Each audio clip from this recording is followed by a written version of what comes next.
Yo, yo, yo. What's up, everybody? Good morning, good morning, good morning. 14th of June, man. 14th of June, Mr. Overthinker. What's up, buddy? What's going on? How are you, bud? Uh, cool. So, day 22 of Valheim today. Yeah, day 22 of Valheim.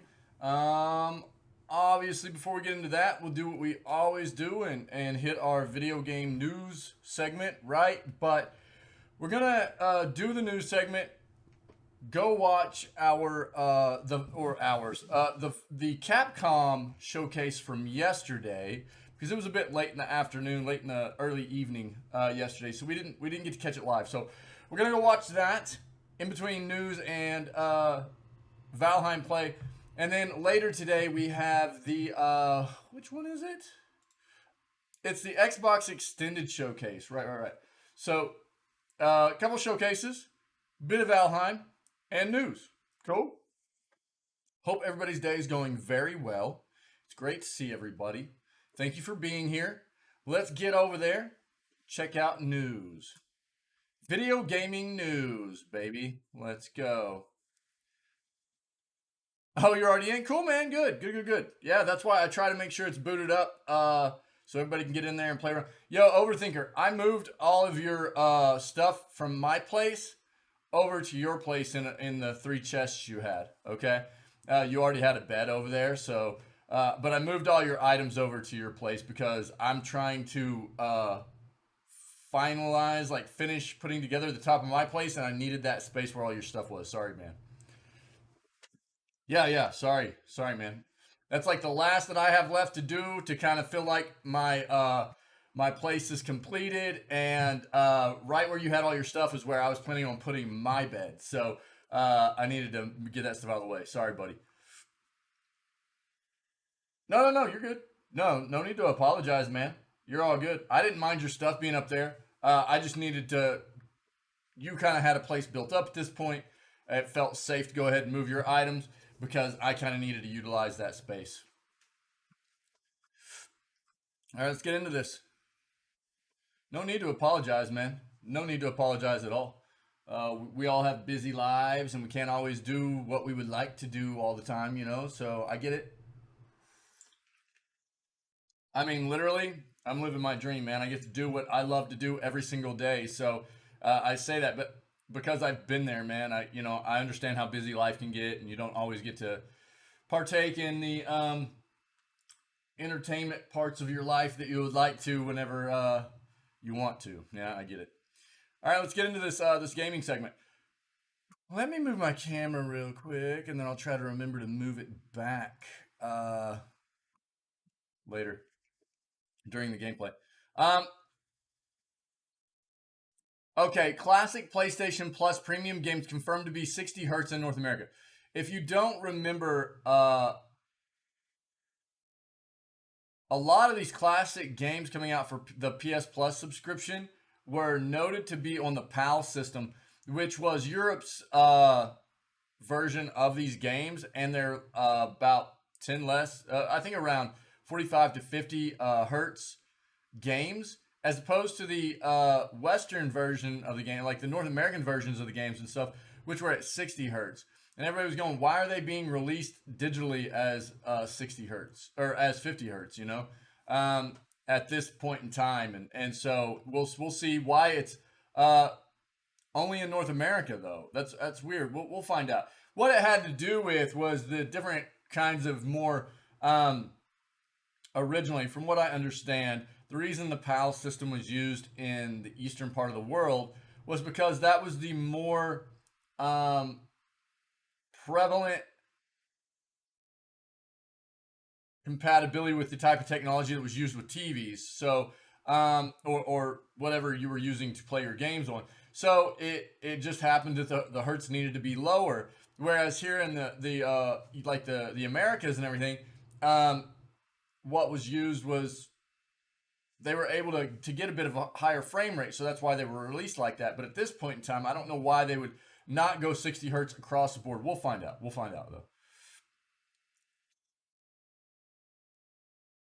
Though. Here are the 700 plus games on the new PS Plus in North America. Yeah, that just dropped like today, I think. So we'll see. Yeah. Here's how to watch the Xbox and Bethesda Extended Showcase. Is that for the one we're watching today?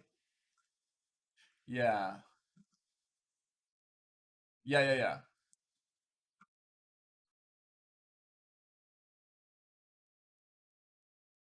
What time is this one taking place? I can't remember.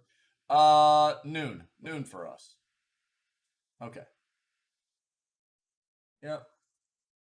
So noonish o'clock. We'll get in on that. Cool. Cryptocurrency markets collapsed to their lowest levels in years. Not all good news for gamers. Take a look at that. Here we go. HyperX Cloud Mix Buds are true wireless earbuds for gamers. Let's take a look.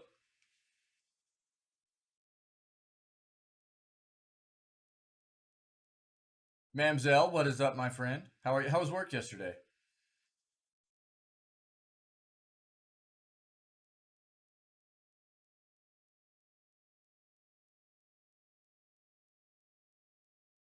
That's not really gaming as far as I understand, so we're not going to dive into that. What we did here recently is that File Explorer tabs on Windows 11. Okay. That's actually pretty cool, but it's not necessarily gaming, so I'm not going to jump into it. It was crap, man. I'm sorry. I hope you have a better day today. That sucks, buddy. Um, what we did here recently is that and we might come across the article, so I might end up touching on it again. Apparently, Microsoft's Edge browser has some kind of optimized technology that has been developed and put into the browser, which makes any kind of Xbox streaming games played through that browser a bit more optimized and visually nice. We'll see. We'll see. I'm sorry, buddy. It's good to see you, though. 4 games we want to see at rumored Nintendo Direct event. Let's take a look. I have not been very impressed with a lot of the most recent Nintendo Direct events over about the past half year. I'm just kind of like, I've watched them and just gone, meh, okay, for the most part. We saw the Immortal or the new System Shock trailer, right? We saw that yesterday. It looked pretty cool. Looked pretty cool. I actually wish listed it so I could keep up with it.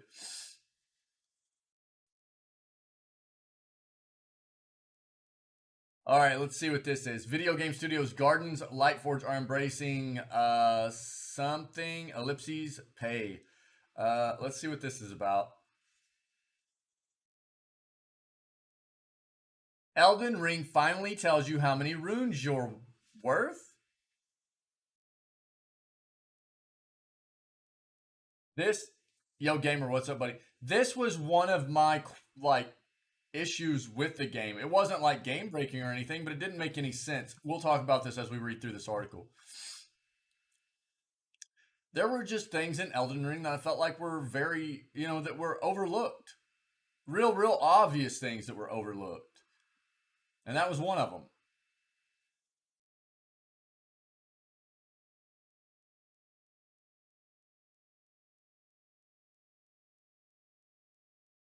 Okay. Okay. Um, yeah, we're not going to look at that. Why Netflix is still keeping things a little bit quiet on its front. Let's take a look there.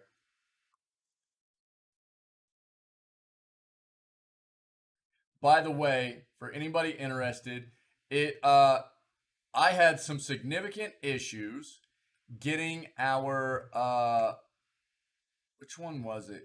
I think it was the June 11th edition of Video Gaming News. I had a real tough time getting that thing edited correctly through YouTube so that it would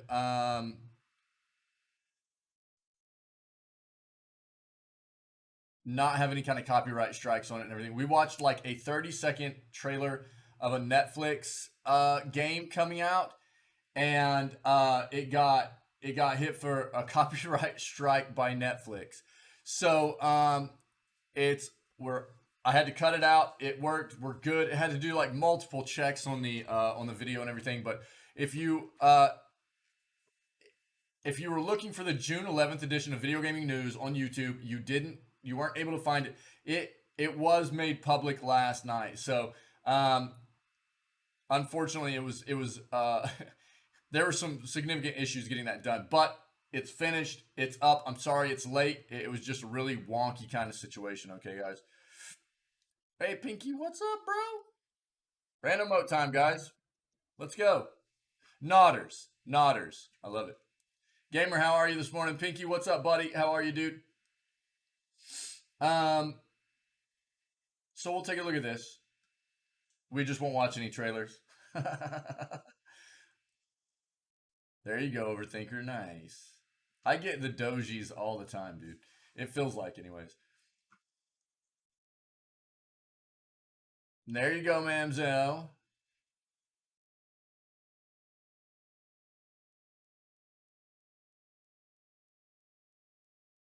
Global enters mobile gaming arena with strategic investment. We'll see what that's about. We've already got this pulled up. The HyperX Mix Buds. That's kind of cool. I'm gonna take a really hard look at these. We've got an article up already. The thing for me is like I really like using a headset, but sometimes wearing it for too long, or I deal with headaches from time to time, and sometimes it just doesn't feel nice to be wearing the headset for very long whenever I can feel a headache coming on, or if I've woke up with one or what have you. So that's why quite often I like wear them around my neck, or just won't have it on at all. There you go, gamer. Cool, buddy. Awesome, man. Yeah, we're getting ready to read about everything that's offered in the new PlayStation subscription. Yep, we got an article up, dude. Cool. Good for you, man. Awesome. More games, buddy.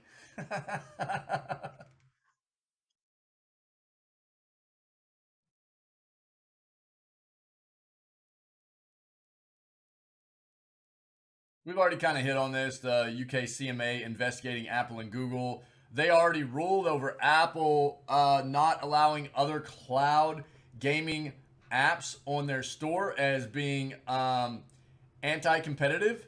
So that was already ruled on, and now they're like investigating Apple and Google over some more of this cloud gaming stuff. Apparently, we'll take a quick glance at that.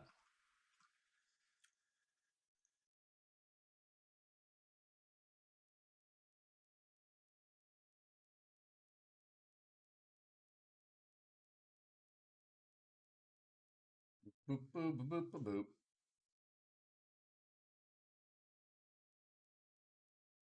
Talked a lot about Axie Infinity. I'm not diving into that. We've actually already hit this article as well. So if you're interested, go look at the new segment from like 3 days ago. I think it actually would be the June 11th segment, I think.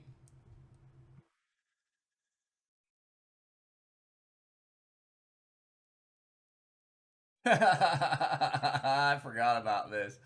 Check this out. Vin Diesel says real gamers should be excited about Ark 2. I forgot that he was like playing a part in that. Let's take a look.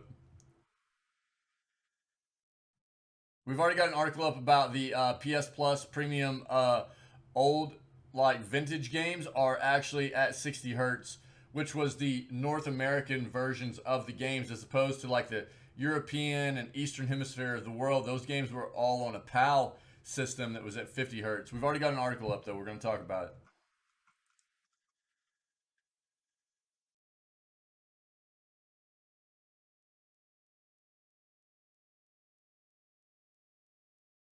Let's pivot here.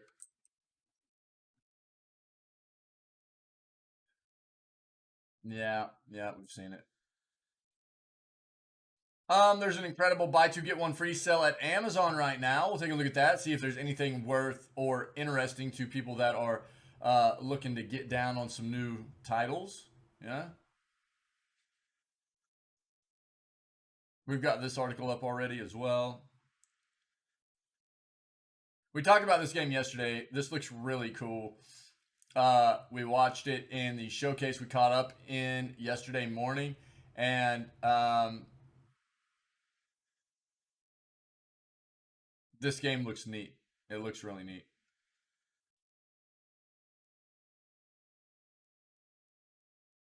Yeah, pretty cool.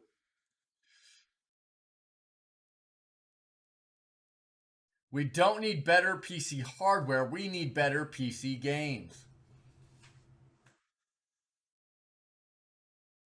Let's take a look. Microsoft promises not to squash historic video game. Uh, this has to do with their Activision Blizzard acquisition. Let's take a look at that. We've hit on this. Yeah, the Grammys actually have an award now for best composition in a video game, which is pretty neat. We've hit it. We keep hitting on Netflix. I'm not going to dive into these. We've already hit on this one as well. Um,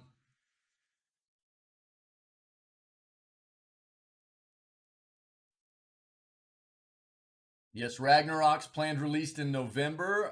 Cool. We'll be keeping track of that.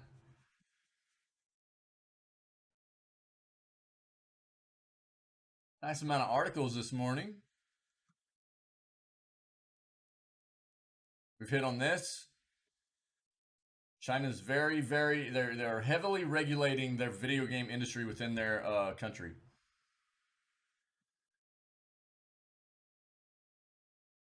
Uh, this is an article we already just pulled up, or a similar article, anyways. Microsoft pledges neutrality in union campaigns at Activision Blizzard. So that's what we're going to read about. We already have an article up. Yep. Sega says Sonic Frontiers won't be delayed. You know, there were a lot of people coming out saying after they saw the gameplay of Sonic Frontiers and were like, "This is not what we wanted." Um, so we'll see. We'll see. They were calling for a delay, but that's kind of what was important for us to talk about was just because a lot of people came out and were publicly against what they saw in the game and calling for a delay. A delay to change what the game is literally would be like tearing down this game completely and revamping everything that has to do with like the gameplay and everything about it. And I didn't see that happening. So they're pushing forward, and we'll read about it. Yeah, ESA says E3 will be back in 2023. We'll see about that. Even if it does come back, I don't think E3 will ever be what it once was. I just don't.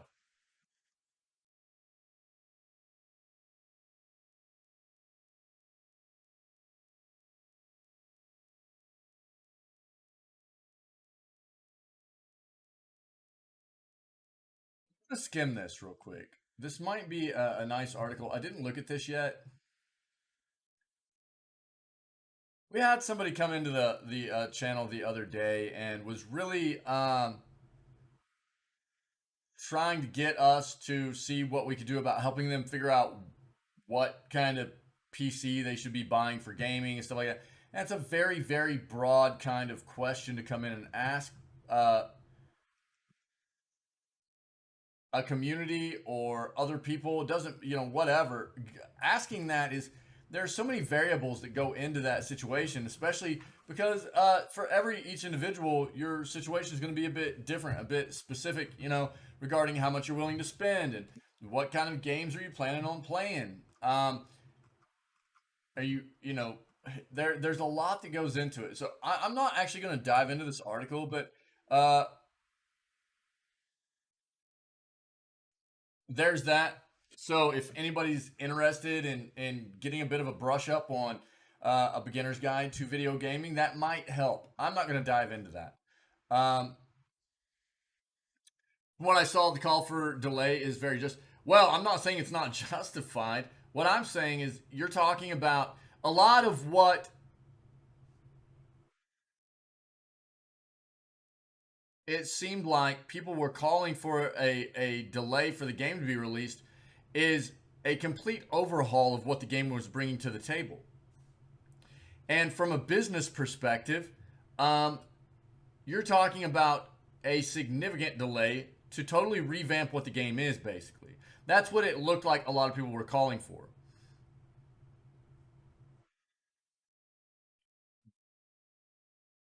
I'm just giving you my perspective of what I read and what it looked like, as opposed to like what the game presented and what it looked like people were asking for. Okay. Um, Therefore, that kind of delay is would have required a pretty significant delay for the game, so that so many different things in gameplay. Yeah, I agree. I agree. Um, and I wasn't real thrilled about anything I saw in it. But again, as from a business point of view, they've already spent a significant amount of time. I'm not saying this is the right way to go about it. I'm just giving you my perspective on the situation. Okay, that's it. Um, from a business point of view, in addressing this situation, I think that they're probably like, this was what we came up with. It's not going to benefit us to, at this point, change everything about what the game is entailing, right? And it would, I think, for them, the way they see it is that it would take a significant delay to get what people were crying for on social media, to get that completed and to fruition. And for them, I think they're like, we're just going to push it. We're just going to push it. That is what my perspective of the situation was.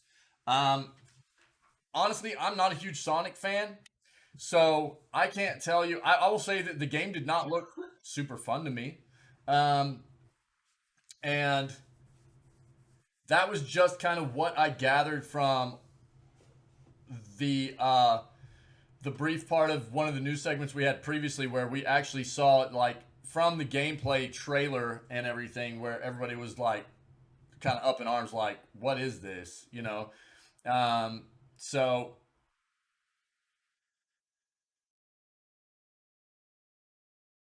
that's all I can give you. I respect what you're saying, Pinky, that you feel like there was nothing much to be overhauled. I I would agree that I don't think that, as far as like what the world presented and things like that, the graphics looked decent. That wouldn't necessarily need to be overhauled, but I think everybody's talking about like how the gameplay functions and stuff, right? And then you are talking about a significant breakdown and reconstruction of what the game would entail, and that takes time, man. That takes time. So again, I think from the developer's point of view, they were like, "This is what it is. We're pushing it," which doesn't necessarily feel good, but it is what it is. So I don't know. I mean, feel free to elaborate, man. Um, I saw some things that were very concerning, like um, especially like just watching Sonic walk around and stuff. He looked like he was just like walking on a treadmill. Like he was just, easy things like character movement looked very, very janky to me. And that's outside of what like the gameplay looked to offer. What gameplay looked to offer to me just looked very boring. I just didn't see anything in there that really enticed me to be like, oh, that might be cool to play. It just looked very, and I think, yeah, yeah, yeah. Well, that's what I'm saying is like, it didn't feel like what they incorporated for the game gameplay wise was anything necessarily fun. It looked like a lot of, there's like some puzzle stuff. Yeah, just grabbing rings. Um, I didn't see very many enemies. Yeah, and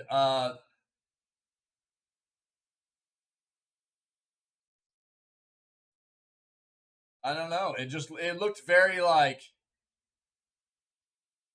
boring. Yeah, I mean, I everything that you just said in chat, Pinky, I totally agree with. Um, Again, I'm not a game dev or anything, but as far as I can tell, what it would seem like to change the game from what it is into something better would take a significant amount of time, because it wasn't necessarily like the world and the graphics and stuff like that. I saw a few janky things, but nothing significant, I don't think. But ultimately, just what they were presenting to the player as objectively, specific gameplay stuff was fairly boring, and I don't know. It seems like it would take some time for them to figure out what exactly to turn it into to make it better. Well, I mean that's, and you're stating that like it's just easy. You know what I mean? I don't think it's that easy, dude. Like,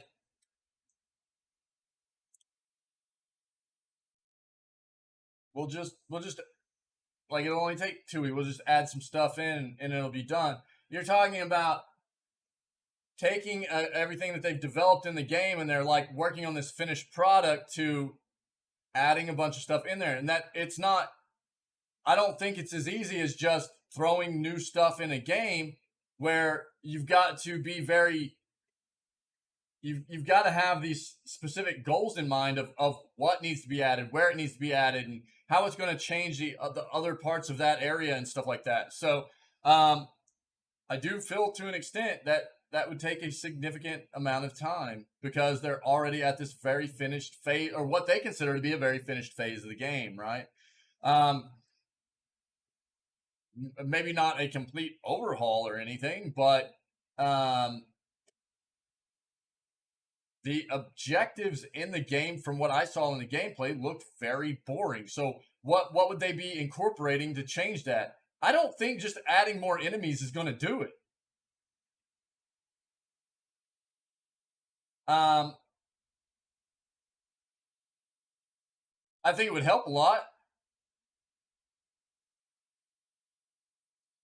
I don't think that's going to be all they need to do, though, to kind of appease what a lot of people saw as very boring kind of looking gameplay. I think more enemies would help a lot, but again, I don't know. That's just my opinion, man.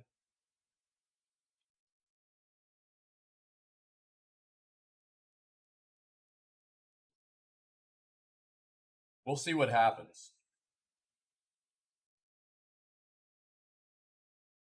I mean, for me, I think one of the things that was weird was traditionally in Sonic games, it was a matter of maneuvering through parts of the world while using, you know, avoiding enemies or using enemies to kind of bounce yourself into other areas to, you know,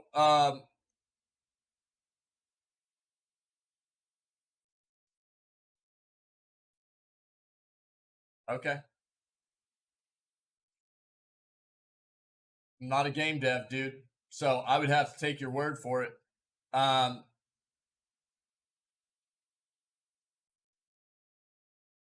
I think that's what I would have rather have seen is it wasn't just the lack of enemies. I think it was like where they're showing you go through some of these like different big environmental pieces, and they've got like um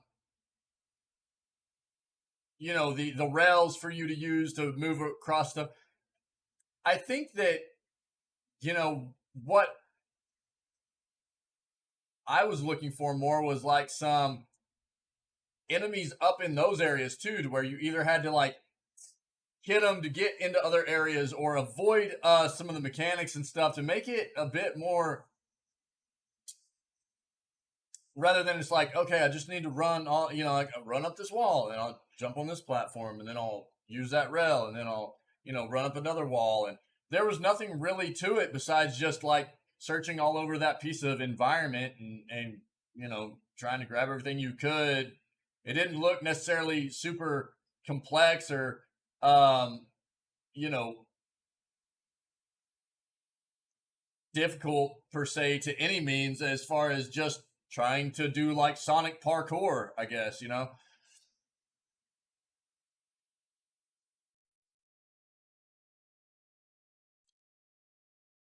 Um, Manziel. So again, yeah, I mean, I'm not a dev.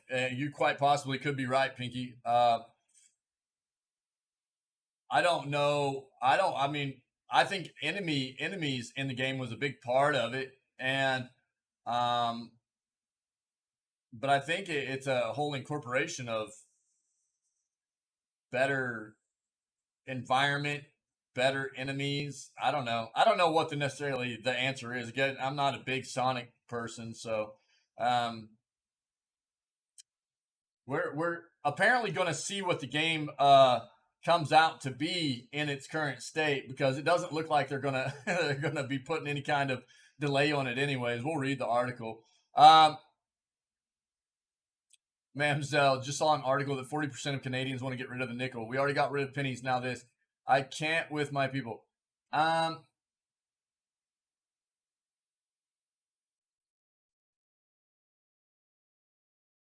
So I think one of the things people have to take into consideration at this point is, with as ingrained as technology is in everything we do, we're going to move away from physical currency. It's just going to happen. Um, Physical currency is starting to be seen as a very archaic kind of thing for us because of how ingrained technology is. Okay, so I think it's kind of inevitable that across the world we're going to be moving away from physical currency. There are already a lot of places that don't even accept cash anymore. Basically, you just use your card, you know, and so I'm not surprised, to be honest. I'm just not. Our world is just every year more and more and more and more and more ingrained with technology and currency. As far as a digital, on the digital front, it's a much easier thing. It's actually, you know, the amount of like actually pressing and minting and creating currency, physical currency, is,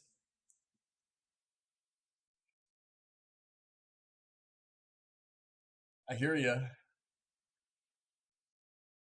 I hear you. I'm not necessarily saying it's a great thing, um, but I think it's inevitable. I do. I mean, look, you would not by far be the first person that was worried about incorporations of technology taking their career away. You know, there are all kinds of automated processes that have come about that have resulted in people losing their jobs. You know, the first for you know, an example is like the automobile manufacturing industry. A lot of things that used to be done physical labor by humans, it's just done by robots now. You know, and a lot of manufacturing stuff has gone that way. A lot of people have lost their jobs to automated processes that are done by basically computerized arms, and actually, you know, like you see the big arms that go around, they like grab stuff, put it together, do it real quick, faster and less expensive than physical labor, man.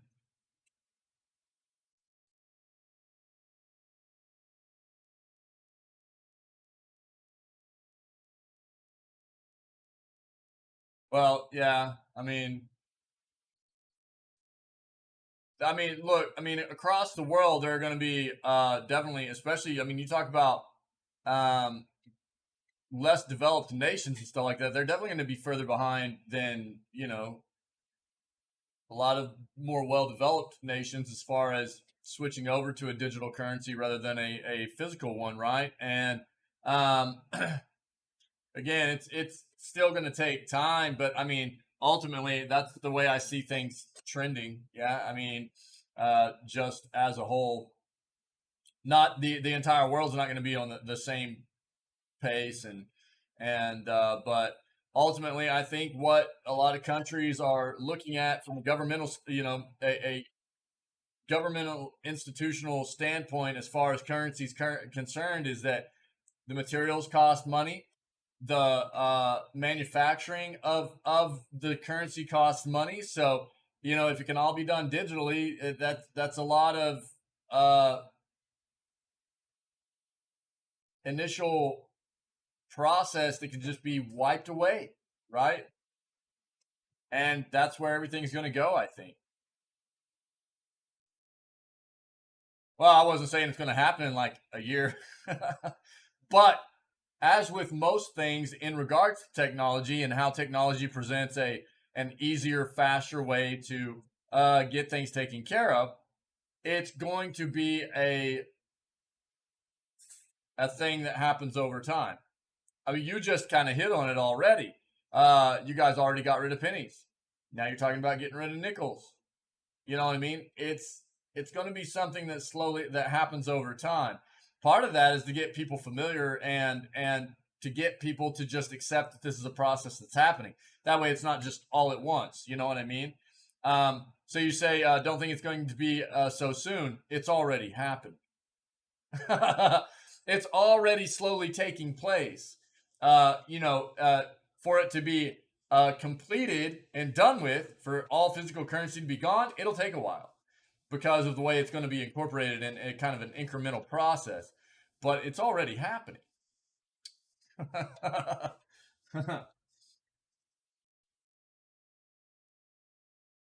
So I know that's scary for a lot of people, especially if your career has to do with money. But just because physical currency is gone doesn't mean that banking as a whole is going to be gone or anything either. So, you know. Themselves. You're funny.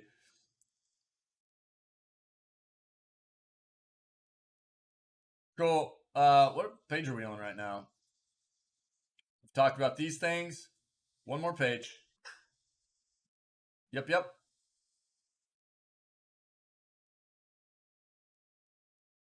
Talk about that. If you talked about this, we keep talking about this issue.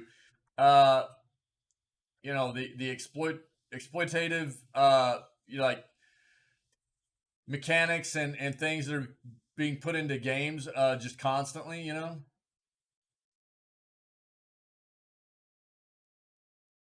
we've hit on a lot of this. Stalker 2 delayed until 2023. I'm not surprised there. Stalker 2 is part of the developers actually from Ukraine. Yeah, so I've heard that they've already started working on this title again, which is good. But I don't think it's a surprise to anybody that this game is delayed till 2023, but we'll read about it. Hey, there's our diversity space tool, everybody. Let's go. That was a really weird article.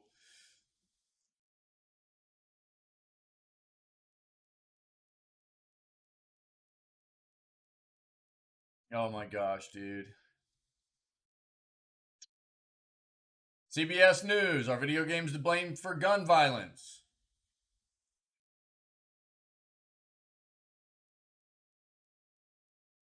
I mean, all it really takes is for people to like, this is a thing that is constantly coming up in the US. And all anybody needs to do is just take a look at the fact that video games are a worldwide craze, a worldwide piece of enjoyment, entertainment that people partake in. The same types of media every single day. But literally, I don't think any other country in the world is dealing with the types of mass shootings that we're having on a consistent basis, outside of any kind of like war, civil unrest kind of situation. No other country in the world, I'm pretty sure, and I haven't done my research, but I don't think anybody comes close to the amount of shooting violence that the U.S. has. Okay. See, I don't even have to actually say it. You guys know what I'm talking about here. And look, I mean, this is coming from somebody like I do. I grew up with guns. I grew up with bows and guns, and we used them to hunt with and everything. And I have somebody very close to me in my life that was actually shot in a school shooting. Um, I mean, in the face, was shot in a school shooting, and even at that point, it was like we weren't really. This was years ago, and that individual is for the most part fine these days. Some lingering effects, but thankfully, thankfully, everything turned out for the most part okay. Um, but and even at that point, because of the way we were raised, right? We were raised around guns. We hunted and but we didn't have like automatic rifles. We weren't using, semi-automatic pistols and stuff like that. And it was hunting rifle. And the more this issue continues, the more I can only compare the U.S. to other countries where about the only way to get a weapon is if you are in some form of law enforcement. You are quite often other countries will allow a farmer, to have a weapon because you're out on the range or whatever. You never know what you're going to come across, as well as sometimes you need to put down an animal very quickly. So sometimes they'll be given access to a weapon, something like that. But it's never like a high. You're not running around a cattle range with an AK-47 or anything. You know what I mean? Um, and I wasn't when I was younger. Even after the issue of that school shooting and everything, I still wasn't really a proponent of weapons being done with or gotten rid of because I didn't see the weapon as the issue. The issue was the person, the people behind these acts, right? But at this point, man, the way this country has gone, I just I don't I'm starting to not see any other answer, man. Look, people are still going to follow through, right? Yeah, yeah, yeah, exactly, Mamzel, exactly, yeah, yep, exactly like that. The thing is, it's like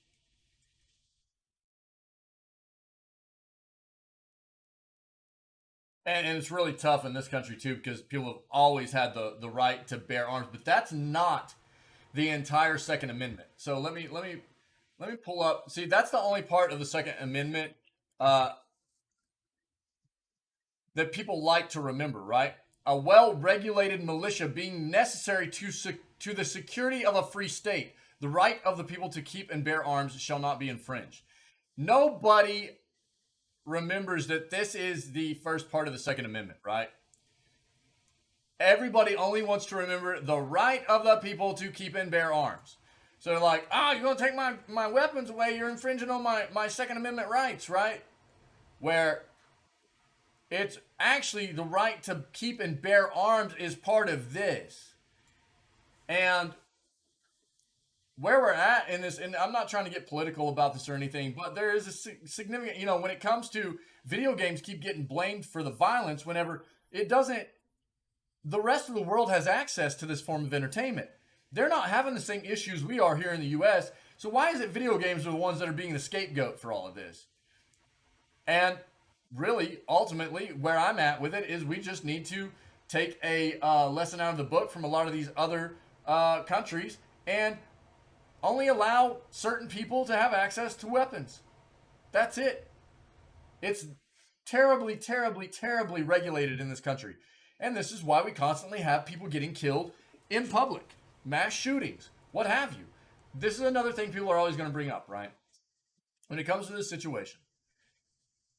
Well, if somebody wants to commit a violent act, they're still going to do it whether they can get a gun or not. Yep, probably so. But Oh yeah, for sure. Well, I mean, that comes with all kinds of. There's something that. Right. Yeah, gamer. I know, dude. Eh, Yeah. That's why we have to keep having to address it in our news segment, and it feels bad. Um, and yeah, Mamzelle, it's not just by parents. I mean, we are. Most children are. Right, right, Pinky. And that's what I was getting at. That's what I was getting at is the thing about, when people try to put that argument out there that, well, people are still going to commit violent acts if they really want to, whether they can get a gun or not, that's true to an extent. What removing guns from the situation does is it removes ease of access to a very powerful weapon to commit an act like that, right? And quite often, what it does is it puts a bit of buffer time in there for somebody that might be in a kind of a emotionally, mentally unstable uh, state for a little bit. It removes that really easily accessible, high-powered weapon from the mix, right? Where they have to go like, okay, what am I going to do? How am I going to, I can't get a gun. I don't have ease of access to a weapon. So it can diffuse the situation by there being an amount of buffer time there, right? That's one of the things. Um, I'm not saying that it's going to completely erase the situation, but I do very much feel that it to an extent will make it to where people won't follow through with some of those you know high emotional stress situations because they won't have ease of access to high powered weapons. And um, God, I kind of lost the other point I was getting at there. But I mean, ultimately, like it's just a situation where the guns make it real easy for people to just perform an act real quick without having time to calm down and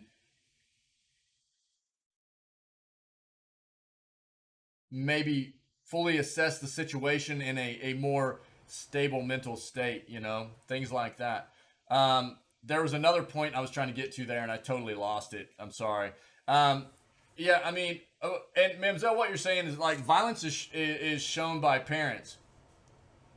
Um, Look, there are all different kinds of grooming, right? To an extent, yeah, yeah. There are parents out there that kind of teach their offspring or guardians that teach their younger, the people that their youth that they are responsible for. They It's a culture kind of thing, right?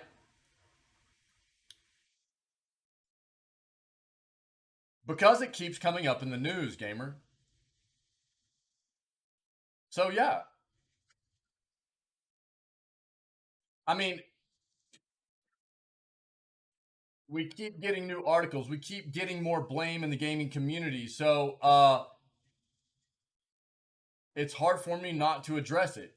This is gaming news, man. This is our gaming news segment. So do I always elaborate on it to this extent? No. I mean, you can go back and look at like the past week worth of news segments, man, and I've gone, we've talked about this, we've talked about this, we've talked about this. But there are going to be certain situations where when it comes up, I talk about it, you guys talk about it, and it turns into a bit of a segment here, right? So the fact of the matter is, if it keeps coming up in the news and it has to do with gaming, we're going to continue to address it to an extent, buddy. That's what this is.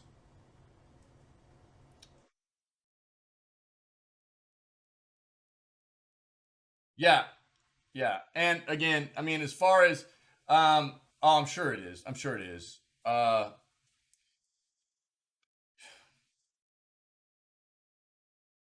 Violence is definitely something that's taught. Violence is definitely something that is taught, and um, to an extent, it is something that can be incorporated into somebody's way of life in their culture and upbringing. At the same time, it's something that people can be groomed into seeing as what needs to be done, right? There are different ways in which it comes about. It's not just from parents, I don't think, or I would say I'm positive it's not just parents, that are the ones, but there are parents out there for sure, I've seen all kinds of pictures on like social media and stuff like that where it's like parents posing in pictures with their kids and they've got an absolutely absurd amount of high powered weapons around the entire family and it's like, I mean, you can only help I can only help but look at those kinds of pictures and go, why, you know, like what is being taught to these children, and again, we wonder why there's so many issues within this country specifically as opposed to a lot of other places. So I'll get off of it. I'll quit ranting about it now, but I think it's important that we talk about it from time to time. Yeah, gamer. So I know that, and I can tell that specifically for you, there are topics that come up in the news segments that seem to be repetitive. That's just the way this is going to be to an extent. Yeah. Um, Yeah, I don't see it happening either. Well, and I'm not looking for them to be totally, totally gone, right? But I do think they need to be much more heavily regulated, for sure. But they won't. You know why? Because the NRA um, basically has a bunch of politicians and lobbyists and stuff like that in their pocket. And the NRA is the National Rifle Association here in the U.S. And that's the way our government is set up in a very, very scummy way, man. Like that's why pharmaceutical is such a big deal here in the U.S. and healthcare, right? Um, it's not about helping people; it's about how much money you can make. It's totally a business, right? That's what weapons are in the U.S. too. It's a business. What's up, Wick? So it's not about protecting people. It's not about helping people. It's in this country. It's very, very obvious to me that it's about, how much money can you make? That's it, dude. That's it. It's not about helping or protecting or anything like that. It's about money, you know. And it would take a significant, significant thing to happen in this country to change that. I'm not going to get into that, but it does feel very bad to watch. And look, I've said this before. I feel very fortunate to be a U.S. citizen. I do. There are some dire, dire places in the world to grow up, and the things that kids have to be exposed to, violence, no access to potable water or food hardly. Like there are some rough places to have to grow up in the world, and I feel very fortunate to be a U.S. citizen, but I think we are dealing with some significant, significant issues in today's age with the way this country is being run. Absolutely. Not a political channel, again, but just my own point of view. So I'll stop there. Gamer, I do apologize if things seem repetitive, but to an extent, it's going to happen. If things keep coming up in the news, and I'll bypass them for a while, but eventually, if it just keeps coming up, we're going to end up talking about it again. It's just the way it is. And I honestly, if I didn't feel like it was something worth talking about and bringing up and prevalent for our segment, I wouldn't dive into it multiple times. So, Wick, what's up, buddy? I just hope yourself and anybody else that goes, well, we've talked about this before. I hope you understand that that's why. That's why. Not trying to be redundant and hit on things that we've already talked about in a way just to create content. I feel like it's important. Yeah. So, yeah. And what Mamzelle, yeah, or mentally unbalanced because they're not treated properly by doctors. Yep, for sure. Yep. Yeah. There's a lot of different variables that can go into it, right? I'll move on. I know that was a bit of a rant, but um, I have seen more and more and more articles coming up talking about what using video games as a scapegoat, and that's what gets this started. Trying to use video games as a scapegoat for violence, man. I can't do it. I know, Wick. Weird, right? Weird. And I bypassed a lot of them whenever I felt like we had to dive into this particular topic. I'll bypass a lot of it for like a week, week and a half, but eventually when a new one comes up, it gets me a bit ticked off, man. All right, let's see what else we can get into. Start over. I missed it. I'll call you later.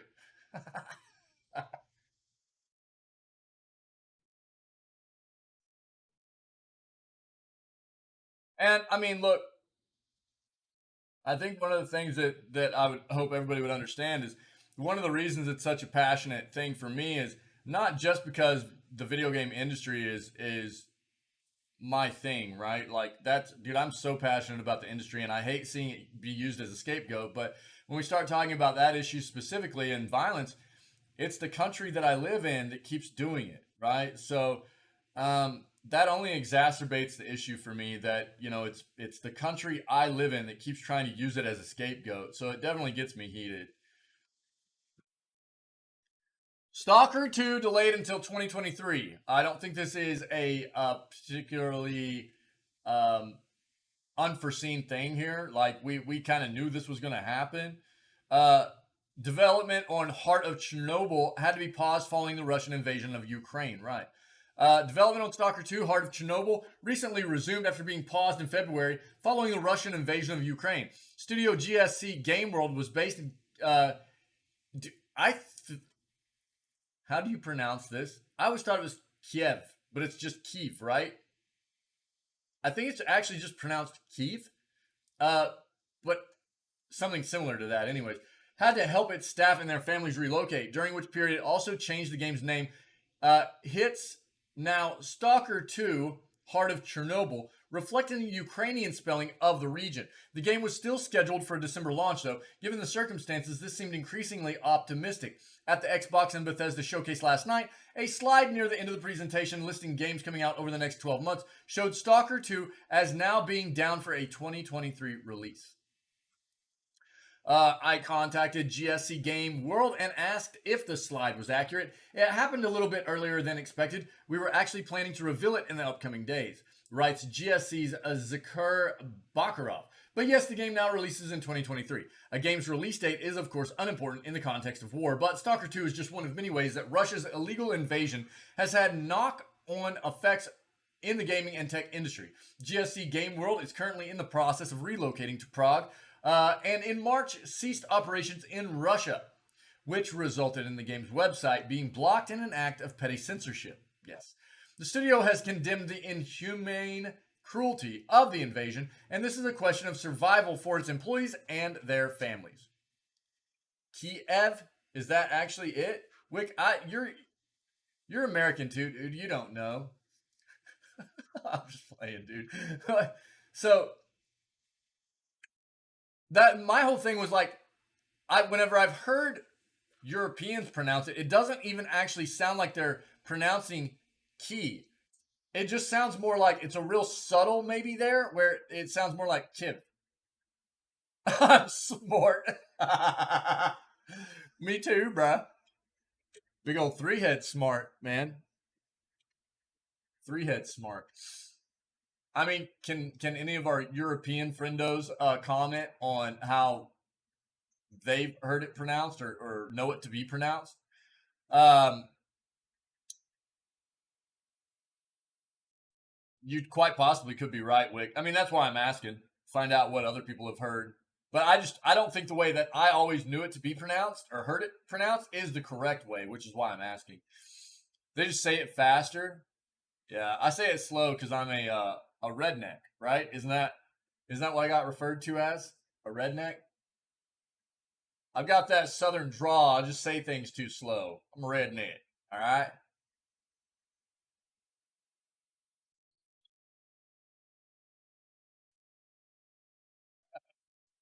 Cool. Well, there we go. Confirmation. Don't forget the flags, dude. I got flags hanging out the back bumper. Like 4 or 5 big flags, dude. Big flags out that Prius. It's my Prius donk, dude. I got a Prius donk with big flags hanging out the back. Yeah. Yep. So Stalker 2 delayed till 2023. There we go. Cryptocurrency markets collapsed to their lowest levels in years, but it's not all good news for gamers.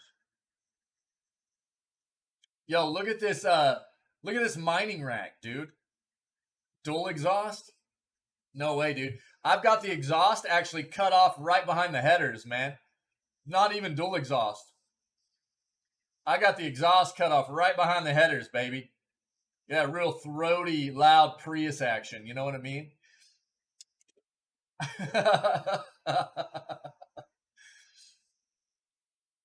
Look at this. Look at this crypto mining rig, man.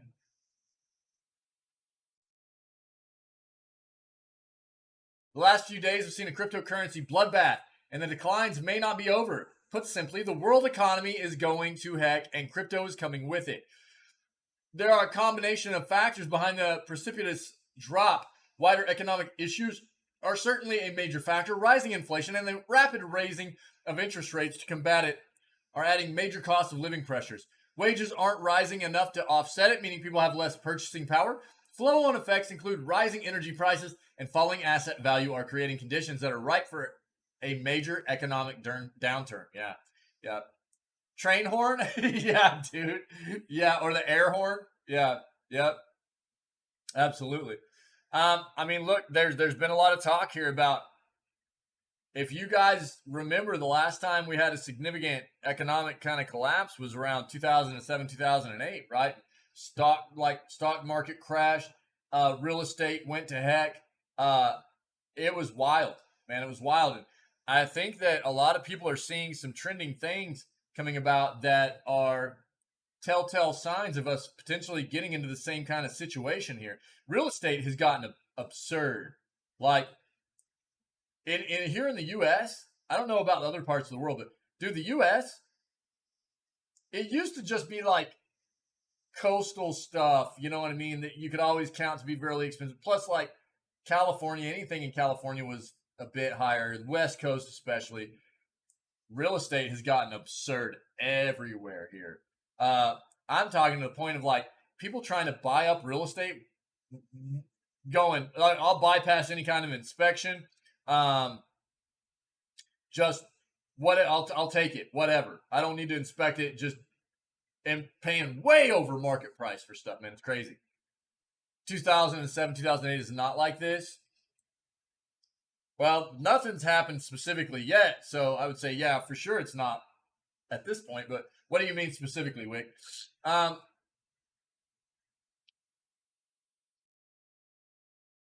there's the war in Ukraine. It's becoming a hard slog with no real prospect of a quick ending. Russian blockades mean Ukraine cannot export its food supplies, particularly grain, which is leading to spikes in food prices. It could lead to famine in many areas that are suffering from food shortages anyways. Yeah, but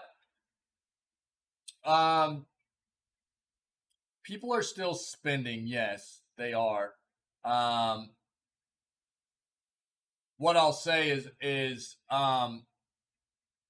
it is like everything in the world right now that has gotten exponentially more expensive, right? So I would not be surprised to see us get into more of that situation where people are starting to be more conservative. They can't necessarily afford to be spending the way they used to. I think that's already a situation that we're finding ourselves in. I mean, across meat is crazy expensive. I mean, food in general is stupid expensive.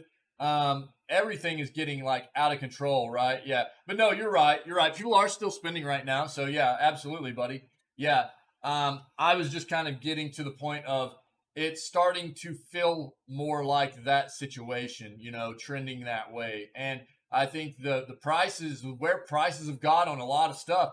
I mean, fuel, housing, real estate, food, you name. I mean, everything's gotten just nuts expensive, man. And we're going to start seeing, I think, people get much more hesitant to spend the way they used to. Yeah, they weren't spending. Yeah, pulling. Yeah, for sure. Yeah. No, you're right. Yeah, you are. Yeah. Uh huh. Yep. So yeah, in regards to that, yeah, you're absolutely right. Mm-hmm. But it could happen real quick too, the same way. Right now, I feel it's getting kind of wild. Crypto faces its own problems on top of these wider economic issues. There's a recent collapse of the Terra Luna ecosystem, which pummeled markets, but that's not all. On Monday, the DeFi platform Celsius announced an operational halt, putting billions of dollars worth of assets at risk. As the value of the underlying assets tumbles, so does the risk of more crypto project failures. Negativity continues to swirl around the stablecoin Tether, mostly due to a lack of transparency over its reserves. If it were to lose its USD peg, then it will make the recent Terra Luna collapse look like someone losing a buck in a vending machine. Well, not quite, but you get the idea. Tether is the third largest coin by market cap, and it is vital that it maintains its 1-to-1 USD peg. From its high of nearly 70,000 in November last year to a low of just over 22,000 at the time of writing, Bitcoin is teetering. All of the other cryptos, including Ethereum, following the lead of Bitcoin. It's important that Bitcoin keeps its head above the key psychological $20,000 level. If that breaks, then who knows where it will end up. Where does this leave Ethereum? In much the same precarious position as Bitcoin. Ethereum's all-time high was above 4,800 in November of last year, whereas it's sitting on 1,200 at the time of writing. That's a 75% decline. Those Wall Street guys who panic over a 5% drop should play the crypto markets to see how it really feels to be wrecked. Will the drops have any effect on graphics card prices? It's obvious that the lower the price of Ethereum goes, the less lucrative it is to mine, especially when faced with rising energy costs. Casual and industrial scale miners alike are much more likely to sell off their GPUs in order to recoup costs. It means that purchases of new mining hardware are much less likely. Keep in mind here that we have already found out that apparently NVIDIA is set to release their new graphics cards next month as well.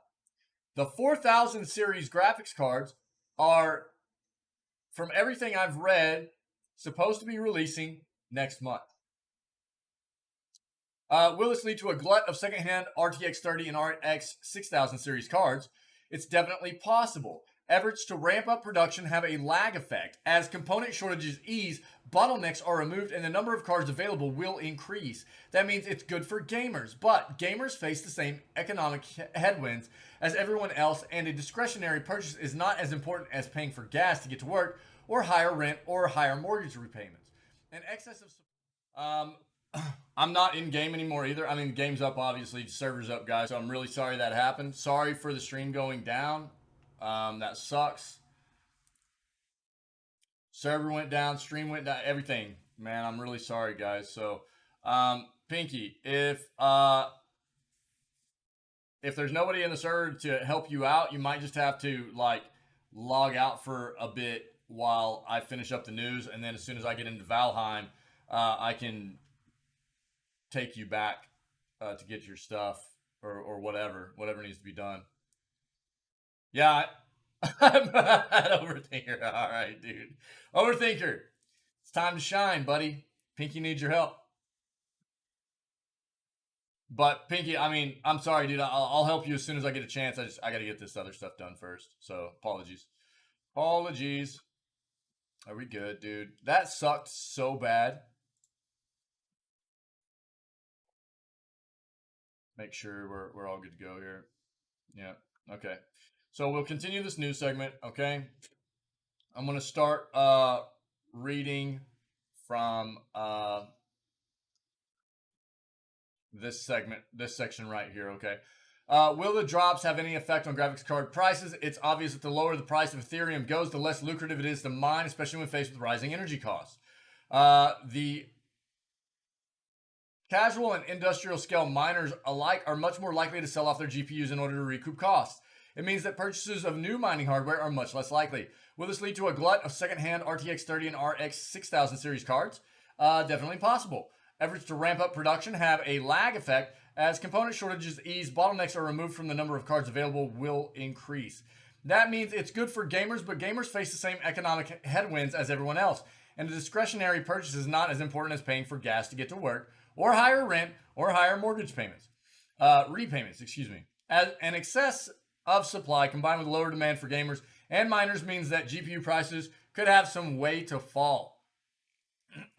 There's another thing to consider. Will excess stocks of current generation cards lead NVIDIA or AMD to delay the introduction of next-gen cards? If there is a genuine oversupply, the answer to that would be yes. GPU makers won't want unsold stock taking up space in warehouses, that no one wants to buy. When you add to that some recent rumors that the RTX 40 series still has a lot of development work to be completed, the signs point towards a launch closer to the end of the year. Crypto still feels like the Wild West at times. How low can it go? Take care out there. This roller coaster has a few twists and turns to go yet. All right. So finishing up that article, I do apologize for the, the cutoff of the stream there. That feels really bad, man. But we'll keep pressing, man. That's just life sometimes.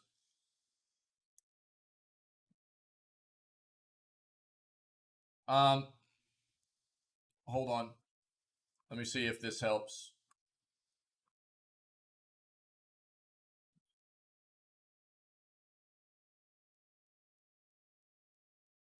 I'm not seeing you as online, buddy.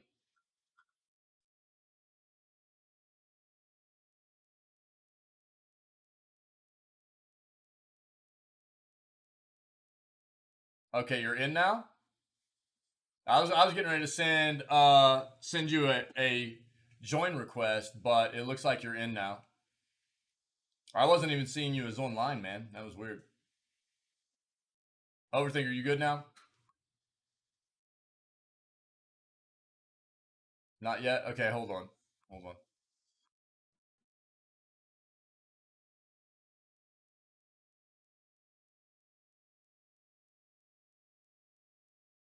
I sent you an invite.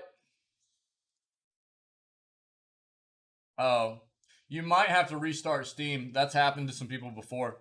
You might have to restart Steam to have it show up for you to be able to get in there. I sent you an invite. That's all I can do from my side. If other people are able to get into the server,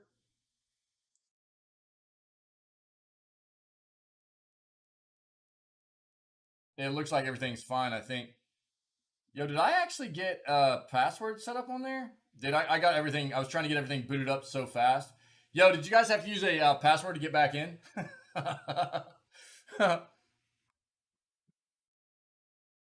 Let me know, guys.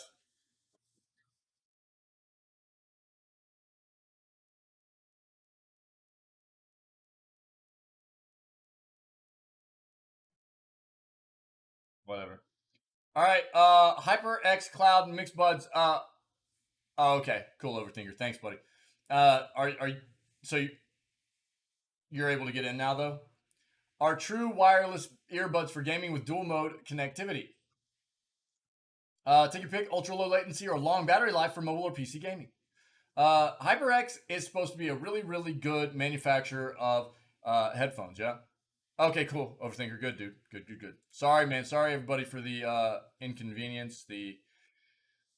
For everybody in the server, everybody that's part of the news segment. I'm really sorry, guys. But we got to roll with the punches here a little bit, and we'll just keep pushing. Okay. Dude, give me a break. HyperX makes some of CNET's favorite gaming headsets for PCs, PlayStation, and Xbox. Now it's squeezed the excellent audio performance into its first pair of true wireless earbuds. Announced Tuesday, the HyperX Cloud Mixed Buds have the ultra low latency performance needed for gaming as well as the convenience of Bluetooth. The Cloud Mixed Buds come paired with a small USB-C wireless dongle. Just pop it into a USB-C port on a PC, phone, or tablet, and the earbuds are instantly connected over high-speed 2.4 gigahertz wireless. Or you can lift the lid on the storage charging case, long press a button on the back of it, and connect over Bluetooth, which is better for battery life.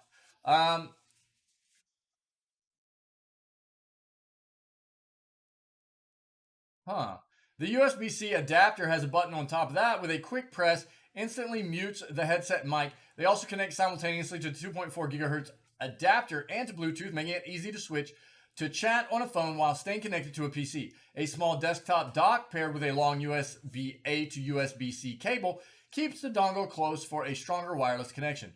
One minor irritation: the dock is too light for the cable and would not sit cleanly upright. When not in use, the 2.4 gigahertz dongle can be stored in the USB-C port on the charging case. This also means it's handy to pop into a USB-C port on a phone or tablet for gaming, movies, music, or video chat. An included silicone case for the charging case makes it less slippery, as well as provides protection for the dongle when stored in the USB-C port. HyperX includes 3 sizes of silicone ear tips. All were too small to provide an adequate seal for my ears. They're a universal design though, so I was able to use a better fitting pair to block out external noise, improve bass, and help them stay in my ears when walking. Overall, the audio quality was pleasing with good clarity and respectable bass performance, but don't expect, the power of one of HyperX's full-size headsets. Same can be said about the clearness of the mic too. To further improve the audio quality, the HyperX Ingenuity app for PC, Android, and iOS can be used to create or edit EQ presets. PC app also has a setting for DTS headphone, X for 7.1 channel virtual surround. The mobile app makes it possible to assign and reassign touch controls for both earbuds. Unfortunately, I didn't get a chance to fully test the capabilities because the apps were released just before the announcement. Battery life is rated up to 10 hours for the earbuds and paired with charging case, up to 33 hours total with Bluetooth. Using an ultra-low latency adapter, they'll last up to 21 hours with the charging case. The earbuds take approximately 2 hours to recharge. The HyperX Cloud Mixed Buds will be available in June this month for $150 US. International pricing wasn't immediately available, but the price converts roughly to 120 euros or $210 Australian. Cool. Yo, again, I'm really sorry that server went down. Everything went down. Valheim server, the stream went down, everything. I'm really sorry, guys. Huge Nintendo Direct may happen this month. Let's predict the show. Again, as of late, like the past half year or so, I just really haven't seen anything from Nintendo Direct that I've just been like, oh man, I'm so glad I watched that, you know? But we'll see. We'll watch this one probably, and we'll see. Rumors suggest Nintendo Direct is happening and will be on 29 June. This is according to industry blogger and writer Alana Pierce. June is the month that used to host event E3, but while this is absent in 2022, many leading video game publishers are having their own events. Looks like Nintendo is joining the summer of games with its own huge Nintendo Direct. We've already had updates from PlayStation, Xbox, Capcom, other publishers, and Nintendo is the biggie left to go. Sony Santa Monica writer Alana Pierce has the inside scoop, and Nintendo Direct should happen on 29 June.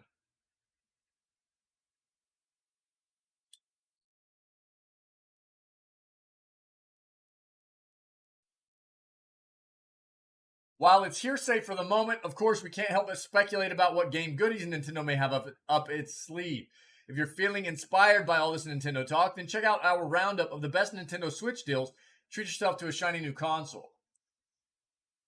Every year, we are treated to at least 3 Nintendo Direct events where we get an exclusive insight into what Nintendo game software, consoles, and accessories are in the works. The last Direct event was in February, so fans think we might be due for an update from Nintendo. But what can you expect to see at the event? Let's take a look at what we'd love to see. Xenoblade Chronicles 3, Breath of the Wild 2, of course, Bayonetta 3, yeah, and the rest. Okay. So the rest being news on a remake of Donkey Kong Country, potentially. Update on Minecraft spinoff. We've already seen some of that, right? What was it, Minecraft Legends? Is that what it was called? The upcoming action strategy game Minecraft yeah. Okay, I just need to keep reading.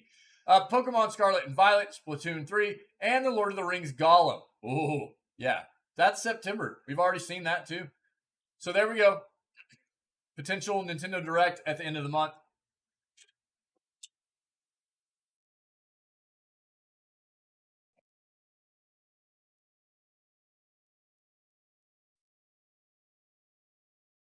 Video game studios embrace transparent pay-to-battle wage discrimination. The move aims to create a more fair, humane workplace culture. Bro, please go away.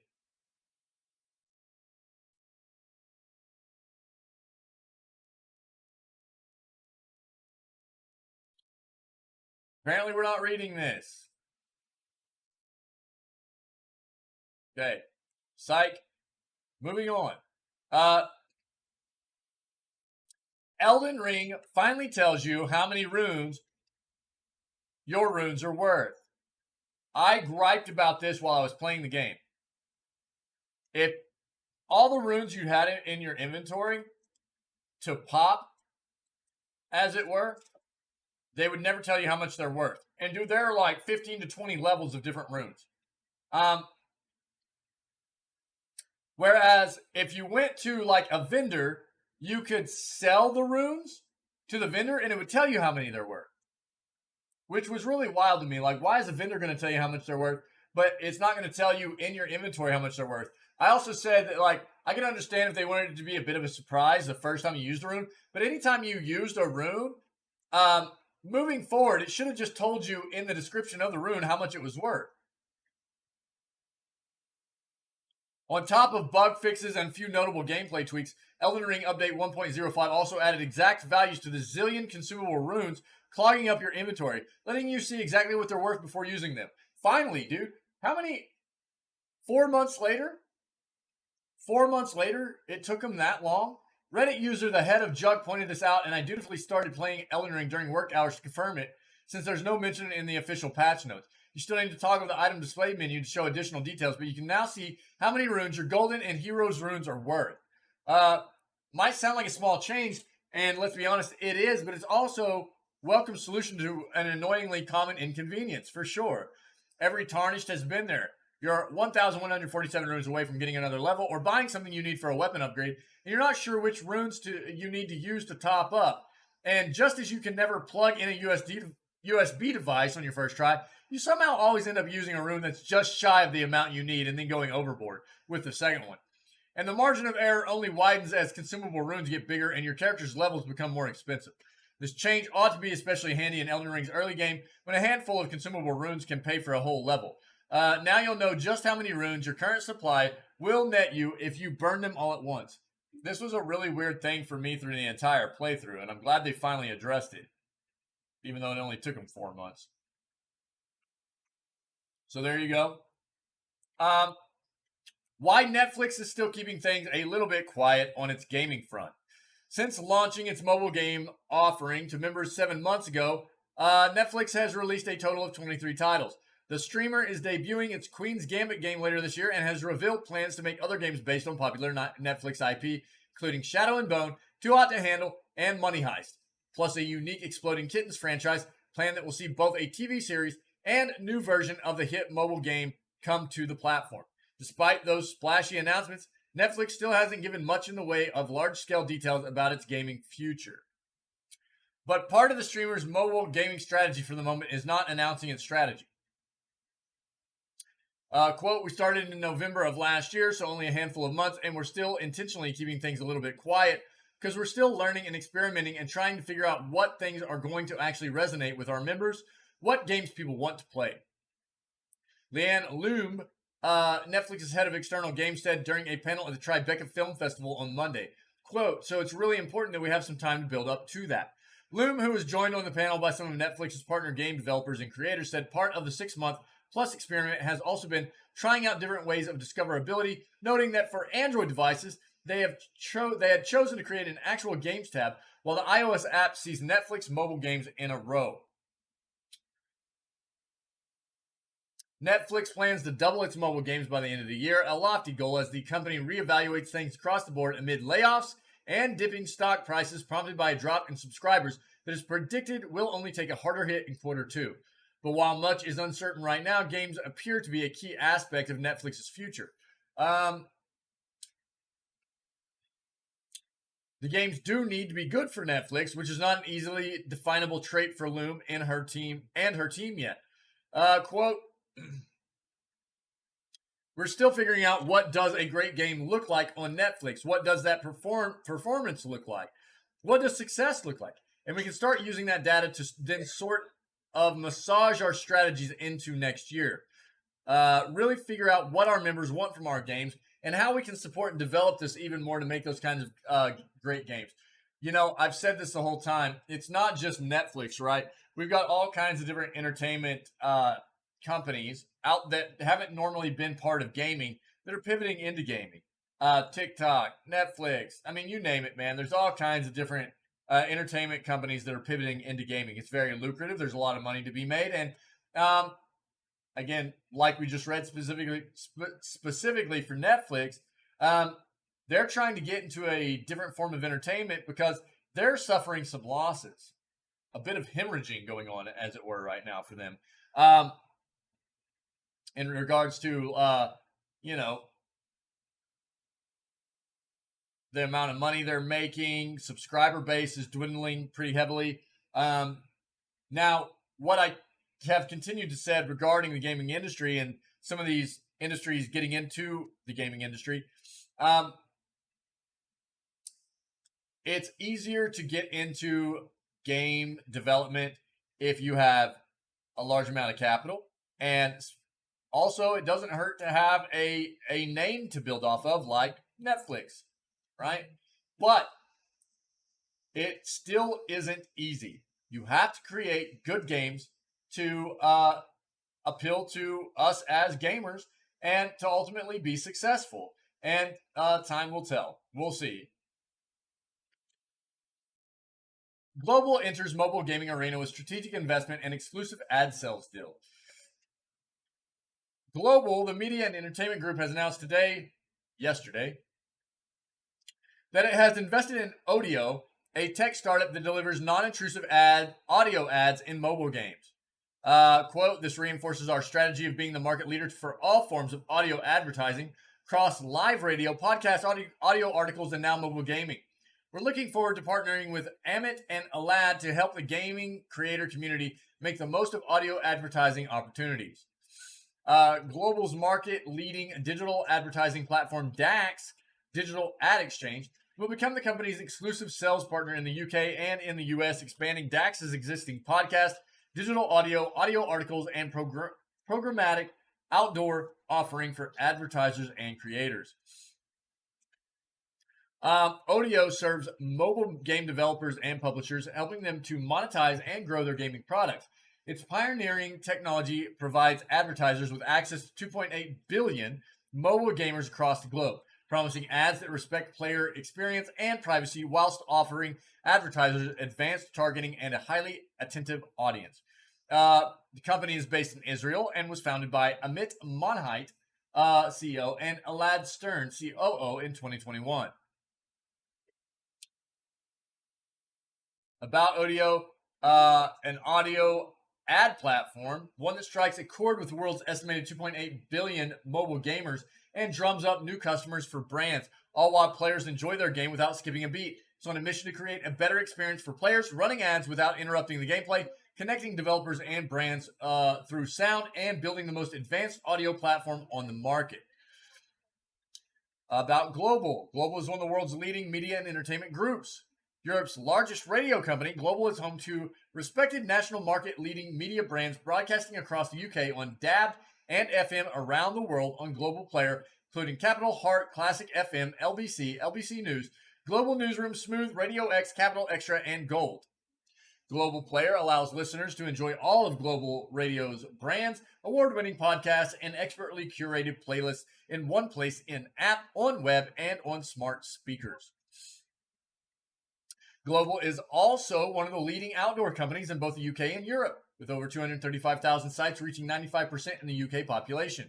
Global's extensive and diverse outdoor portfolio encompasses transport for London's underground network, almost all major UK airports, including Gatwick, and UK's largest portfolio of roadside posters and premium digital screens in prime locations, as well as the UK's largest network of buses, including all major cities.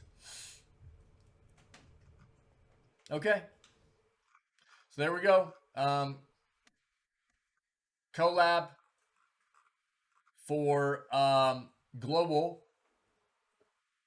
to advertise through just specifically audio and mobile gaming through Odeo. So there you go. UK CMA to investigate Apple and Google over possible cloud gaming dominance. In this day and age, most people own some kind of smartphone they carry on their person at nearly all times. These devices are woven so deeply into our daily lives that it's almost easy not to really think about them beyond our personal experience. Our phones simply are like a constant in these doom scrolling times. But the smartphone industry is a bit of an odd one when it comes to market share and thus control. When you consider that most people own a smartphone that is likely running on one of two software options, there's really not a huge amount of competition given the incredible size of the market. Due to the stranglehold, the Competition and Markets Authority in the UK is planning to launch an investigation into Apple and Google's power over the mobile market. Andrea Koskeli, chief executive of the CMA, explained the current concerns around this market domination. When it comes to how people use mobile phones, Apple and Google hold all the cards. As good as many of their services and products are, their strong grip on mobile ecosystems allows them to shut out competitors, holding back the British tech sector and limiting choice. She also talked about these companies' controls over people's browsing habits, as well as cloud gaming. There have been plenty of concerns raised around Google and Apple's ability to deny access to startups making apps and programs that run on smartphones, especially in the realm of cloud gaming, where many are starting to get their foot into the emerging market. All this creates an increasingly uneven foothold on the market, places that these big companies have full control over. Even if Apple isn't quite the world's most valuable company anymore, you can't deny those exclusive profits. The investigation performed by the CMA has strict rules it needs to follow to comply. It will be an in-depth investigation completed by members of the CMA and must be completed within a set amount of time. Its goal is to assess whether a market has features that may have an adverse effect on competition, and it seems likely like they may have a fair case when it comes to smartphone supremacy.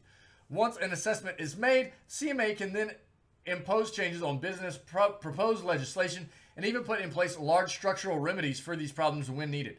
These can include having companies sell off parts of their business. So depending on the CMA's findings, we could be seeing big changes for smartphones in the future. The CMA has actually already ruled on the fact that, again, Apple, whom has not allowed other streaming gaming apps on their platform as anti-competitive. So that's something they've already ruled on. And now they're just taking a step further to basically take a hard look at how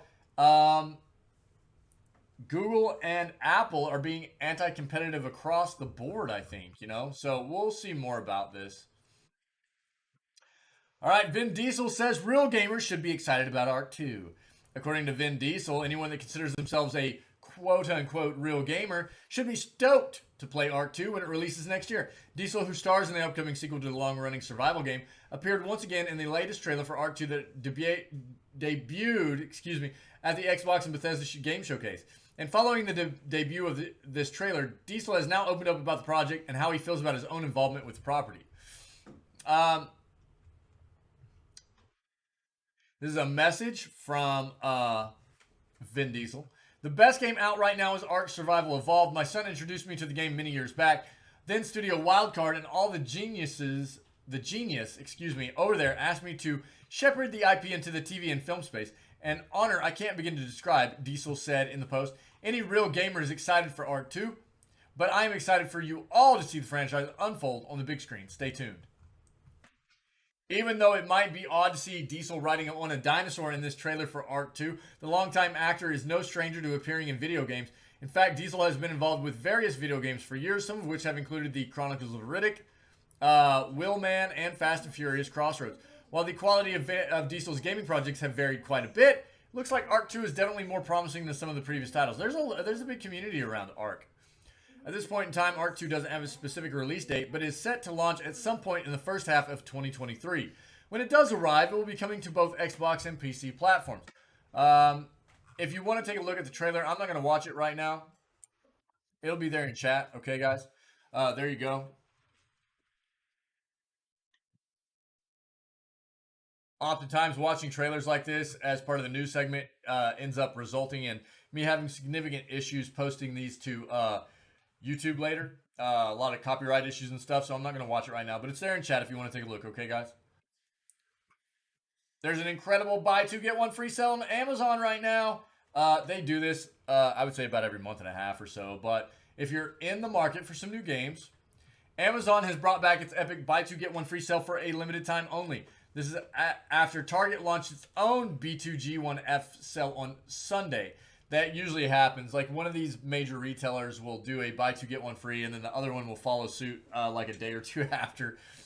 Amazon's sale includes some of the similar titles. For starters, there's the likes of Elden Ring, Lego Star Wars, Skywalker Saga, Far Cry 6, Tiny Tina's Wonderlands, and a whole lot more. Also, plenty of amazing 4K ultra high def films included in the sale, such as Batman, Dune, and Top Gun.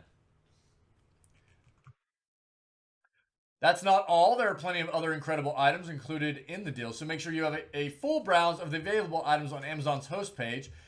You can choose from books, electronics, video games, Blu-rays, and a slew of other items. Just remember, you'll get the cheapest item free when you check out, so make sure you make your selections wisely. You can see games and movies, Elden Ring, Star Wars, Lego, yeah, Nintendo Switch Sports, let's go. Then you got like Kirby, Minecraft, Halo, Marvel's Guardians of the Galaxy, in addition to some of the ones we've already talked about. Then there's movies. Cool, man. Here, I'll throw this in chat as well. So if you guys are interested in trying to grab some, if it's available in your region of the world, there you go. Take a look. We don't need better PC hardware. We need better PC games. Exclusive AAA PC games are rare, and that's not likely to change. Despite contemporary gaming consoles sharing similar hardware designs to PCs, there's one major reason why individuals pick sides between Sony, Microsoft, and Nintendo. Performance specs and feature set aside, exclusives have been the defining choice for gamers without deep pockets to go multi-platform. Besides the hybrid form factor of the Nintendo Switch, the console is the only place to play the latest Zelda, Mario, Metroid, and Kirby games. Sony continuously sets the bar for their cinematic single-player titles on PlayStation consoles like The Last of Us Part 2 and Ratchet & Clank that are developed on multi-million-dollar budgets. Also Spider-Man, God of War, those as well. I will say, Sony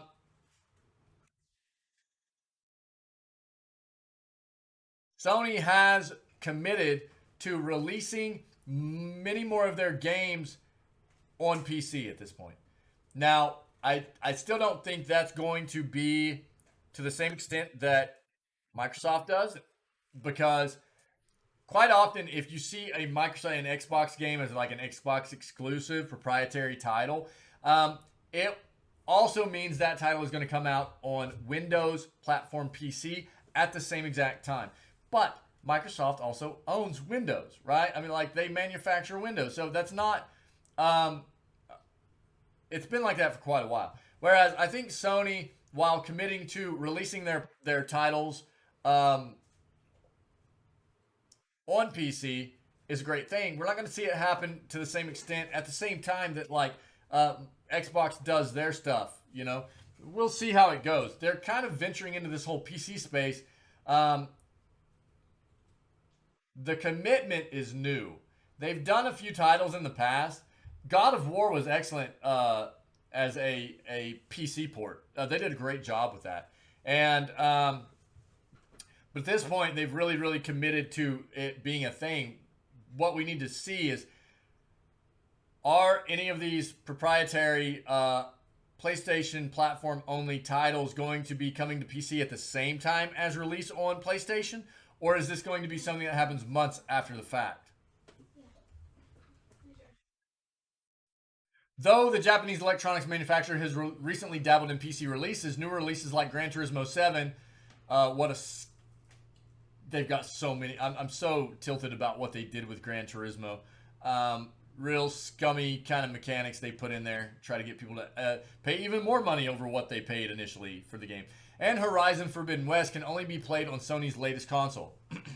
Meanwhile, Microsoft has turned their Xbox brand into an ecosystem that stretches consoles, video game streaming, and PC. This means first-party releases like Halo Infinite and Forza Horizon 5 get day-one releases across all its platforms. This makes sense considering the best PC games are mainly a Windows-only affair, though the best Mac games have a lot to offer as well.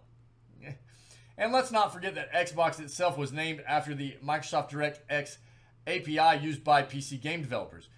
Games made exclusively for PCs still technically exist, and some of the best free games out there are PC exclusives, including many of the hottest esports titles.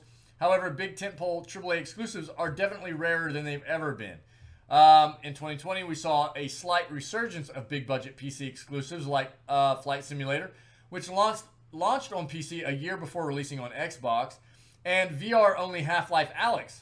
Since then, PC gamers haven't enjoyed the excitement that comes with a God of War Ragnarok or Legend of Zelda Breath of the Wild 2. PC gaming exclusives used to be the norm. Yeah. It's a shame considering how PC gaming has historically served as the foundation for many popular series still topping the charts today. EA's John Madden Football was released first on Apple II. The Sims was a PC exclusive for years before, eventually hitting consoles. When it comes to shooters, PC gaming legacy involves debuts of classics like Doom, Wolfenstein, Call of Duty, Deus Ex, Far Cry, Serious Sam, Max Payne, and Crysis, all launching on PC first. Though recent PC versions of the latest AAA games usually become a showcase for new technology on best gaming PCs, they're not enough to sway console gamers who aren't used to thinking in terms of ray tracing and solid-state drive access speeds. After all, they're the ones getting all the exclusive releases nowadays. Besides, the best graphics cards have always been the domain of a select few PC enthusiasts, so most PC gamers aren't even experiencing the high-end visuals that make the PC gaming the gaming platform it is. This isn't a large enough customer base to justify the incredible expanse of a modern AAA title, especially given PC gamers' propensity to nick their games for free.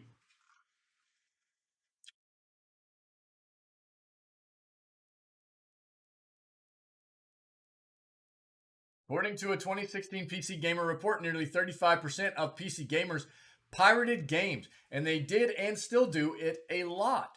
Digital rights management, DRM, right, has long been a controversial topic for developers and gamers alike, but it's not hard to see the business sense in it. One of the reasons PC exclusives have been drying up is that so many gamers on the platform could potentially find a way to acquire a free pirate version. Though big AAA developers from EA to Activision and Ubisoft could take the financial hit and readjust their strategy, indies get hurt much more. In 2008, World of Goo was released by 2D Boy without DRM protection, with one developer seeing 500 seeders and 300 leechers on torrent sites. It wasn't hard to see how its piracy rate reached about 90%. World of Goo was co-released on the Wii, which had much stronger piracy control, so it's obvious which platform made the most money for the two-person development team. In the end, it's the money that keeps studios afloat, not the love and adoration of its fans. Also, doesn't make sense to focus resources on PC gaming exclusives when it only represents about 30% of video gaming industry market share. Alongside consoles and the hugely successful mobile market, this is even more true when a significant number of users within the PC gaming community pirate games. Hard enough to force both larger but especially smaller development teams to hedge their investment and sway away from PC exclusive content. The lack of exclusive PC games that can truly take advantage of significantly more powerful PC gaming hardware is a serious problem for those who've made substantial investments in their rigs. This is especially true when many PC editions of multi-platform games don't even receive graphical enhancements such as the latest Madden and FIFA releases. But ultimately, this problem started with the PC gaming community itself. Look, let me say something real quick regarding piracy. This comes up occasionally, right? As it should within the gaming community. It is definitely a much more wide problem for PC gaming than it is on console. But let me state something here that they're not hitting on. While I am not a proponent of piracy, I don't engage in piracy of games myself. There are things to take into consideration here about why this has become such a problem, right? One of the main things is how terrible a lot of AAA games have felt upon initial release. And it has resulted in many gamers feeling duped out of their money, okay? I'm not necessarily saying that piracy is the right way to go about this, but nonetheless, that is what it has resulted in. Now, I know people that will occasionally resort to piracy to try a game out, right? With their ultimate goal being, I have been duped too many times in the past by games that promised and didn't follow through, even close to follow through with what they promised me for what the game was going to be. So they felt like they got duped. And it has resulted in them resorting to piracy to try games out to begin with. And if they are enjoying the game, they will end up going and paying for the game. But I feel that is only a small percentage of, or a percentage of people that engage in piracy, okay? One of the other things that is making this an issue, piracy an issue, is the cost of video games, okay?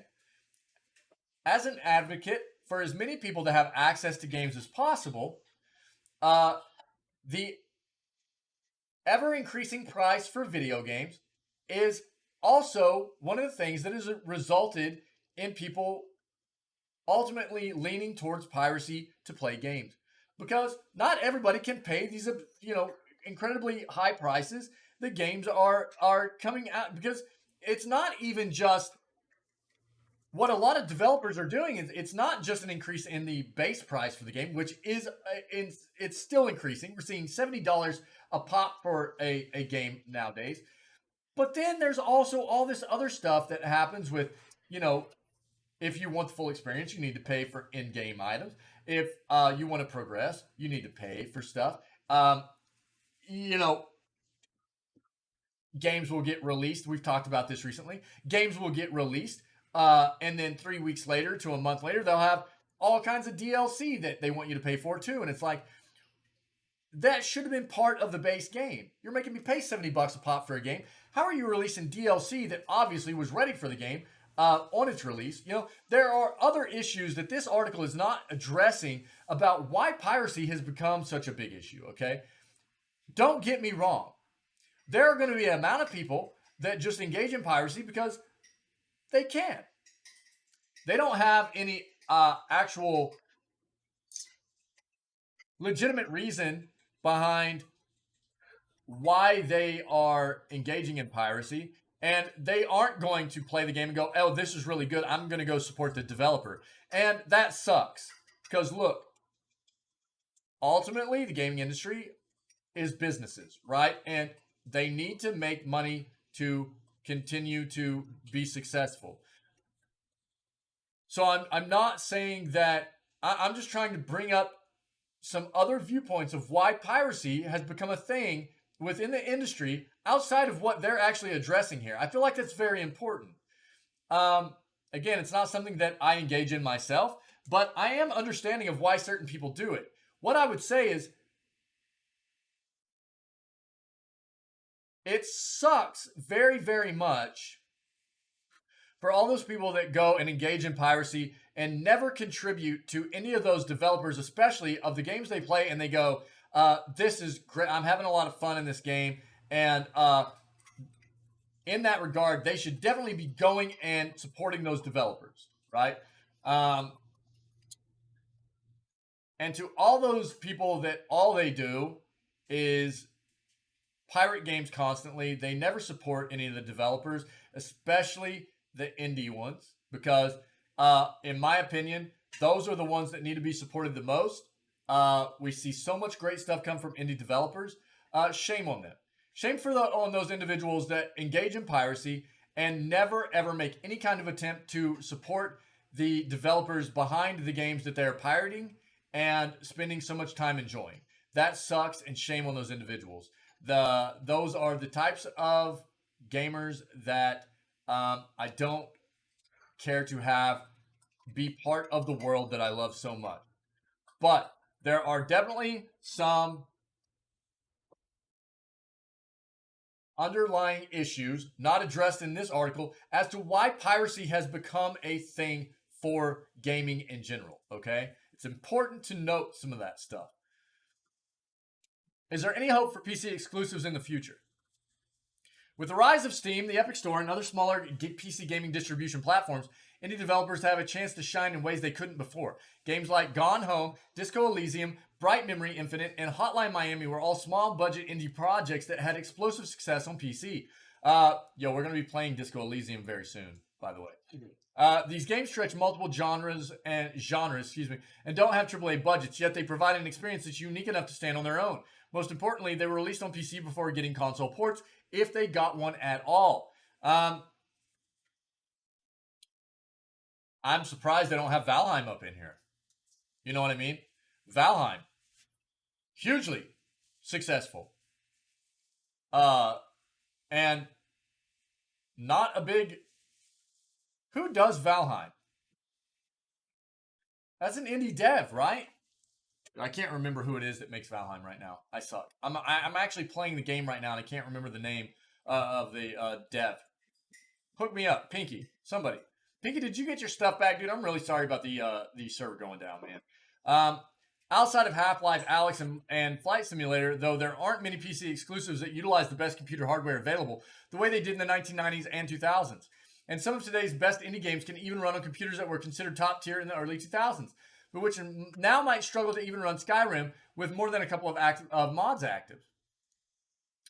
While PCs will always be the true home of the best MMO games like Final Fantasy XIV and Guild Wars 2, along with popular esports titles like Dota and Valorant, there just aren't going to get many blockbuster visual showpieces exclusively made for a high-end gaming rig the way they used to be.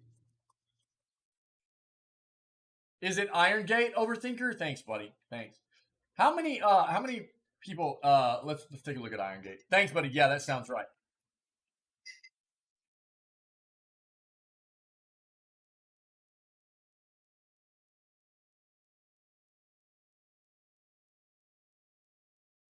Yeah, indie developer, based out of Sweden. Yo, Overthinker. Thank you very much, buddy. Thank you. Yo, and Pinky.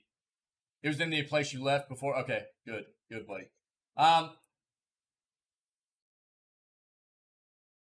Founded by two people, but not sure exactly how big the studio is personnel-wise, but definitely an indie developer, you know. So that should have definitely been in that list that we're reading right now. There's simply no economic reason to make these types of games anymore, and with the rise of more accessible development tools like UE5 that make multi-platform development easier than ever before, the days of PC gamers bragging their rig can run Crysis are likely gone for good.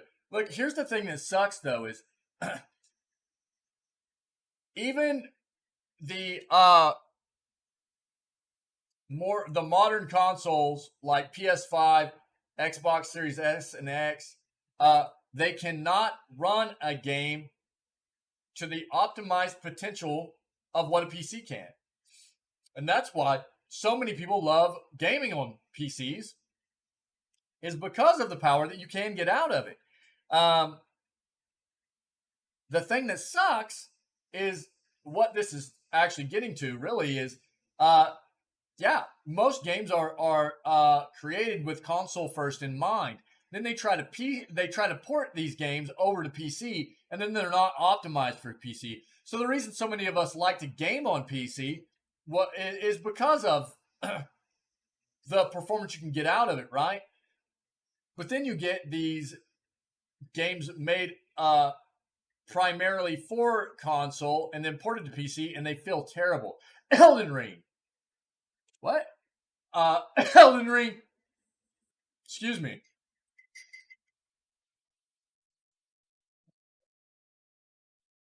Got a From Software stuck in my throat. I can't help myself, dude. That felt terrible. Playing that game on PC felt terrible compared to apparently the way it felt on console. So that's just the latest example. There's all kinds of different examples. It has gone the other way before, like Cyberpunk. Cyberpunk apparently was a much better experience, if not still very buggy and not great on PC. It was much more playable on PC than it was on console, but usually it goes the other way around.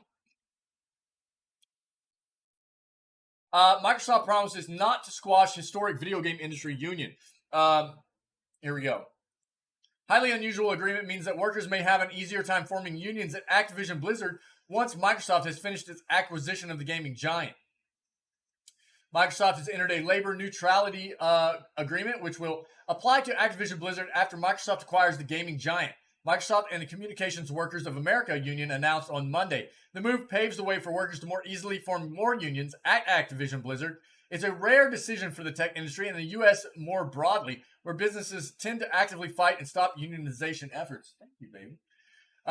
Quote, this agreement provides a pathway for Activision Blizzard workers to exercise their democratic rights to organize and collectively bargain after the close of the Microsoft acquisition and establishes a high road framework for employers in the games industry. CWA President Chris Shelton said in a statement published with the announcement. Yep, last month QA testers at Raven Software, a development studio that works under the Activision Blizzard umbrella and which recently has been focused on the Call of Duty Warzone game, voted to form their own union. The vote was historic and ushered in the first major video game union in the U.S. Not the first video game union in North America, though. I can't remember where the other one was formed, but it is the first major unionization within the U.S. From a gaming dev. In January, Microsoft announced its plan to acquire Activision Blizzard for $69 billion. The exact fate of unions under the new leadership was, as with all acquisitions, unclear, but Shelton said that this new agreement addresses the CWA's concerns around the acquisition. Yeah, Syke. Yeah, what's up, buddy? Yeah. Blizzard! Yeah, I know. Anytime, we need a cringe face. You know what we need? We need a cringe face with, a Blizzard around it, right? That way, anytime Blizzard comes up, we can just spam that. Everybody knows because I hate Blizzard so much right now. Microsoft's binding commitments will give employees a seat at the table and ensure that acquisition of the Activision Blizzard benefits the company's workers and the broader video gaming labor market. The agreement addressed the CWA's previous concerns regarding the acquisition, and as a result, we support its approval and look forward to working collaboratively with Microsoft after this deal closes, Shelton added. Phil Spencer, head of Xbox, previously said Microsoft would recognize Raven Software's union after the acquisition, Kotaku reported at the time. Previously, workers at Raven Software accused Activision Blizzard of moving staff around to thwart organizing. Shortly after, U.S. Labor Board prosecutors, quote, determined Activision Blizzard illegally threatened staff and enforced a social media policy that conflicts with workers' collective action rights. An Activision spokesperson told Bloomberg at the time the allegations are false. So there you go. Cool, man. We already talked a lot about this between Pinky and myself this morning, but we'll read about it real quick. Not before, I know, Praise Glob. So yeah, I know. I've got to get Praise Glob emote done. We've got a couple of other emotes that I need to get done. It's been a while. I'm trying to get them done. I'm sorry. I do apologize. It's been a while since we got some emotes done, and you guys definitely are owed some new emotes.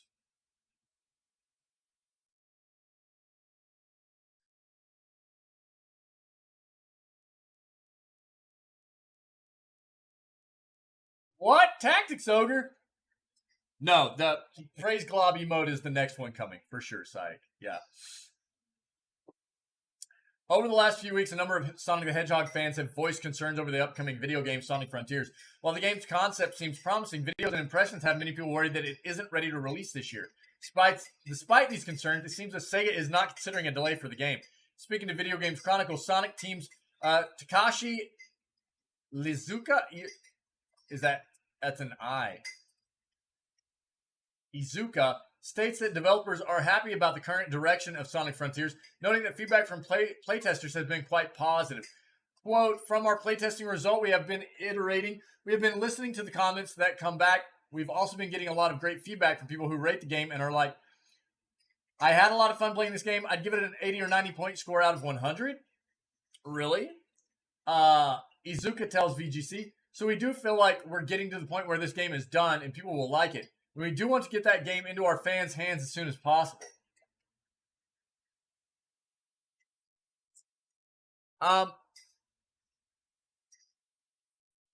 I'm wondering if their playtesting has only come from like Japan region, or if they're actually playtesting this across different regions of the world, because that makes a difference. Sonic Frontiers is the first new game from Sonic Team since the release of Sonic Forces in 2017. Reception to that game was fairly mixed, and fans are hoping that Sonic Frontiers might see greater success. Izuka went on to tell VGC that players will, quote, understand what the game is once they've had some hands-on experience. ComicBook.com's Roland Bishop recently had a chance to preview the game and still found that it plays about as rough as it looks. There's still a few months left for the developers to polish up the final product. Easy to see why some fans are still hoping for a delay.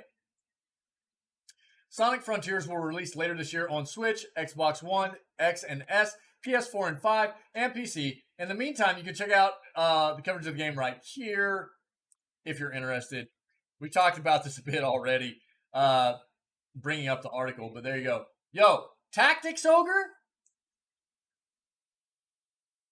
Is this the same thing as Battle Ogre? I don't think so. Give me a second.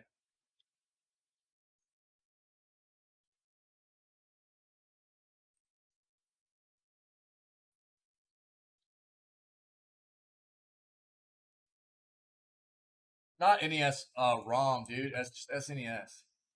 Yo, I loved this game. Ogre Battle, March of the Black Queen. This game was so much fun, dude. It's like an auto battler where you're managing a battlefield and units and like organization of units into like teams. And you've got a bunch of these different teams and you can put them together. You have a main character that's part of it and everything as well that kind of gets created off of like a tarot card reading system at the very beginning of the game. Yo, random mode time. Oh, cat jam. Dude, in your face, we got a cat emote and then I got cat jam. It was close. It was close. Random mode time though, guys. And like there was level up, like the characters would level up. There were like secret things to find on every like map that you went to and stuff. A lot of cool dialogue within the game of the story and stuff like that. It was a really, really neat game, man. Really neat game. Nice, dude. Wild, dude. Sight. Yeah, cats for the win, dude. Pinky, you legit almost got like the same face out of Kappa in the Twitch emote there. That's funny.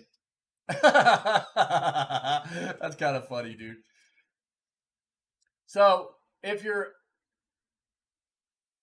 nice overthinker, nice dude. I like that emote a lot. Hi guys. Hey guys. If this sounds like an interesting concept, go back and play this game. Ogre Battle was pretty neat. Now, what I want to know is, this was created by Quest, and this is Square Enix, yeah?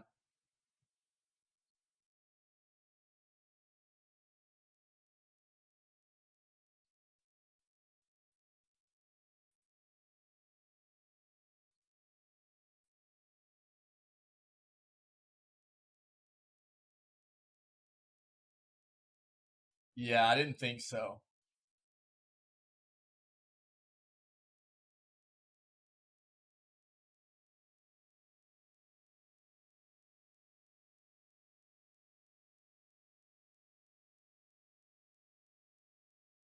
Ogre Battle Tactics and Strategy, Ogres Online. When it comes to real-time strategy games, a number of titles come to mind. Yep.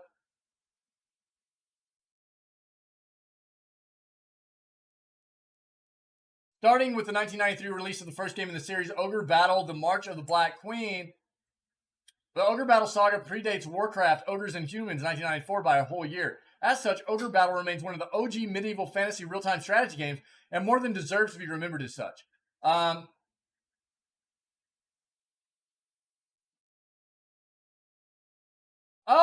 wait. So,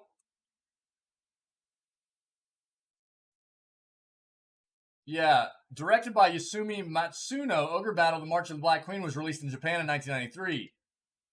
In developing the plot and storyline, Matsuno was inspired by dark realities of war as he witnessed in the Yugoslav wars in the early 90s, as well as his appreciation of the band Queen. As it turns out, the fact that Matsuno is a Queen fan proved to be such an influence. The game actually got its title from 2 songs from the band's second album.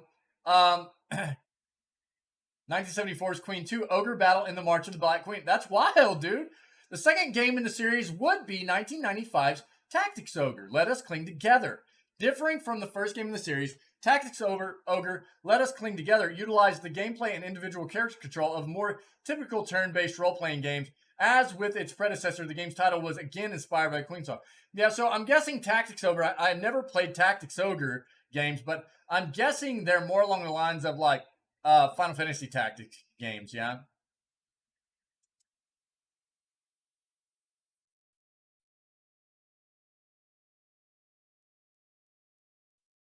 Then after Tactics Ogre, Let Us Cling Together, while no longer being directed by Matsuno, came Ogre Battle 64, Person of Lordly Caliber. Returned to the gameplay style of the first Ogre Battle game, eschewing more standard RPG-leaning style of Let Us Cling Together. Huh. And I never played that one either. But the one on Super Nintendo, man, I just couldn't get enough of. So they are related. Cool to know, man. Cool to know. And looks like Tactics Ogre Reborn is leaked by PlayStation. So a new entry in Square Enix's Tactics Ogre series has been leaked ahead of an official announcement. A listing for Tactics Ogre Reborn was discovered tonight on the PlayStation Store, and several images were shared on Twitter by @Wario64. Unfortunately, the listing does not offer any specific details about the game, but fans can see some art as well as the logo. While this is clearly a real game that will be released, the listing obviously went up too early, as the word dummy is the only thing that appears in the section titled Game and Legal Info. At this time, it's unclear if Tactics Ogre Reborn will appear exclusively on PlayStation consoles or if it will also release on platforms like Switch and Xbox. Clearly a PS4 release, which will also be playable on PS5. We won't really get any more until PlayStation and Square Enix decide to give us more, though. Cool, man. Right on. We'll have to see what that's about. Okay, here we go. So, classic PlayStation Plus premium games confirmed to be 60 hertz in North America. The classic original PlayStation games that are included in the PlayStation Plus premium tier have been confirmed to run at 60 hertz in North America. As opposed to the PAL versions of like the European games and stuff, right, that ran at 50 hertz, right? Europe and Australia. It doesn't say why, though. Yeah, the NTSC versions of the classic games were traditionally North American versions that ran at 60 hertz, and the PAL versions were like Europe and Australia that ran at 50. Everything we had read up to this point was that basically all the titles being produced of these old games for the subscription service, were being produced in PAL versions instead of NTSC. What I don't get is why are they being released in Europe as PAL still, unless there's actually specific things within the games that can't be released in those areas or something. If there's content variation between the NTSC and PAL versions too, I don't know. Here are the current original PlayStation Classic titles available in the premium tier: Ape Escape, Indichrome, Hot Shots Golf, IQ Intelligent Cube, Jumping Flash, Mr. Driller, Oddworld, Resident Evil, Director's Cut, Siphon Filter, Tekken 2, Wild Arms, Worms Armageddon, and Worms World Party. Yep, new PS Plus launched yesterday in North America and will come to Europe on June 22nd. While it's now confirmed that North America users will have the NTSC versions of the classic games, Europe will most likely get the PAL versions. Back in 2018, Sony released the PlayStation Classic, its own version of a mini console. The games included in the system had a mix of NTSC and PAL versions, even in the ones that were sold in North America, resulting in lower refresh rates for some of the games. Yeah, the decision sparked frustration among fans, but this time around, Sony seems to have learned its lesson. But if Europe's still getting the PAL versions, why? I don't understand why Europe would still get the PAL versions. what I understand, again, from this whole predicament of why there was a distinction between PAL and NTSC in the first place when these games were originally released, was the technology more prevalent in those areas of the world, which made the games need to be a bit different. At this point, I don't think that's the case. So why are they still separating it, other than the potential for content within the games being different? I'm not seeing anything reported on that.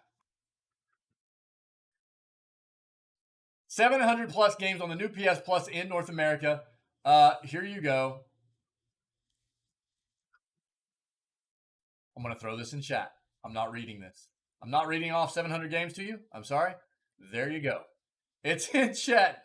Take a look. There's a lot. 700. What was the other thing I was wanting to look up this morning? I can't remember. I'm not reading 700 games. I'm sorry. It's not happening. That's up to you guys. Was there a new sale on Steam?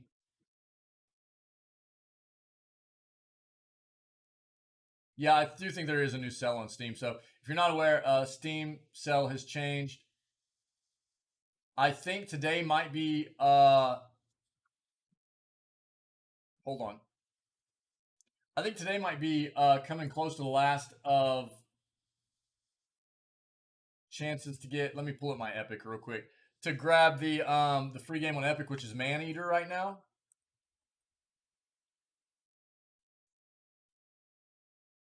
Let me take a look. 1 second.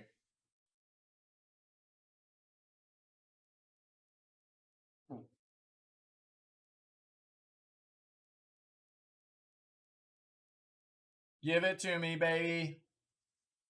There we go. So you've got 2 more days, virtually. 2 more days, basically, to grab Maneater. So don't forget to grab Maneater. And then get your Supra Land on. Yo, there's only 2 days left, though, for the Mega Sale as well, guys. So if you want to get anything from the Mega Sale on Epic, you've got 2 days left. There have been a plethora of awesome free games given out this year for your Epic account, and most of them don't come with DLC. So if you're interested in grabbing any of that DLC, most of the games right now on Epic are on sale already. Then you get another 25% off for anything you purchase. So if you're looking to get any of that DLC for some of the games, like for instance XCOM 2, you can get it fairly cheap right now for a lot of those games you've gotten free previously on Epic. Okay, so don't forget to go check that out before the sale's gone. On that note, we will be finished with the news segment, okay? Sorry, it's a bit of a long one today. I do apologize. So, again, I'm really sorry for the technical issues earlier for the server going down, which people were playing on for Valheim while I was doing the news segment, and as well for anybody that was in the middle of our news segment for having to kind of pause and wait for me to get everything back. I tried to get back as fast as possible. I don't think it took me too long, but I do apologize for the technical issues. We will be done with news. We're going to go watch the Capcom showcase from yesterday that we weren't able to watch. It happened early evening, so for us, our time, and I just wasn't staying live for that. So we're going to go watch that. Then we're going to play Valheim. Then we'll watch the Xbox Extended Showcase around lunchtime, okay? For everybody that was here, that's always here, and part of this community, thank you very much.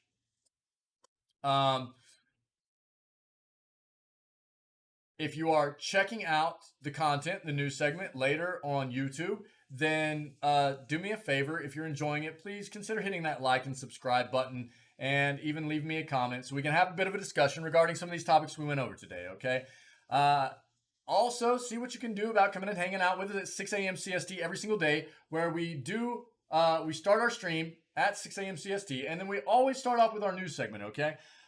Before we move on to what is usually going to be just a lot of fun gaming antics, as it were, all right? So if you are checking this out as a VOD and you're not watching it live, then stay healthy, stay safe, be kind to one another, and we will catch everybody tomorrow for our next segment of video gaming news, all right?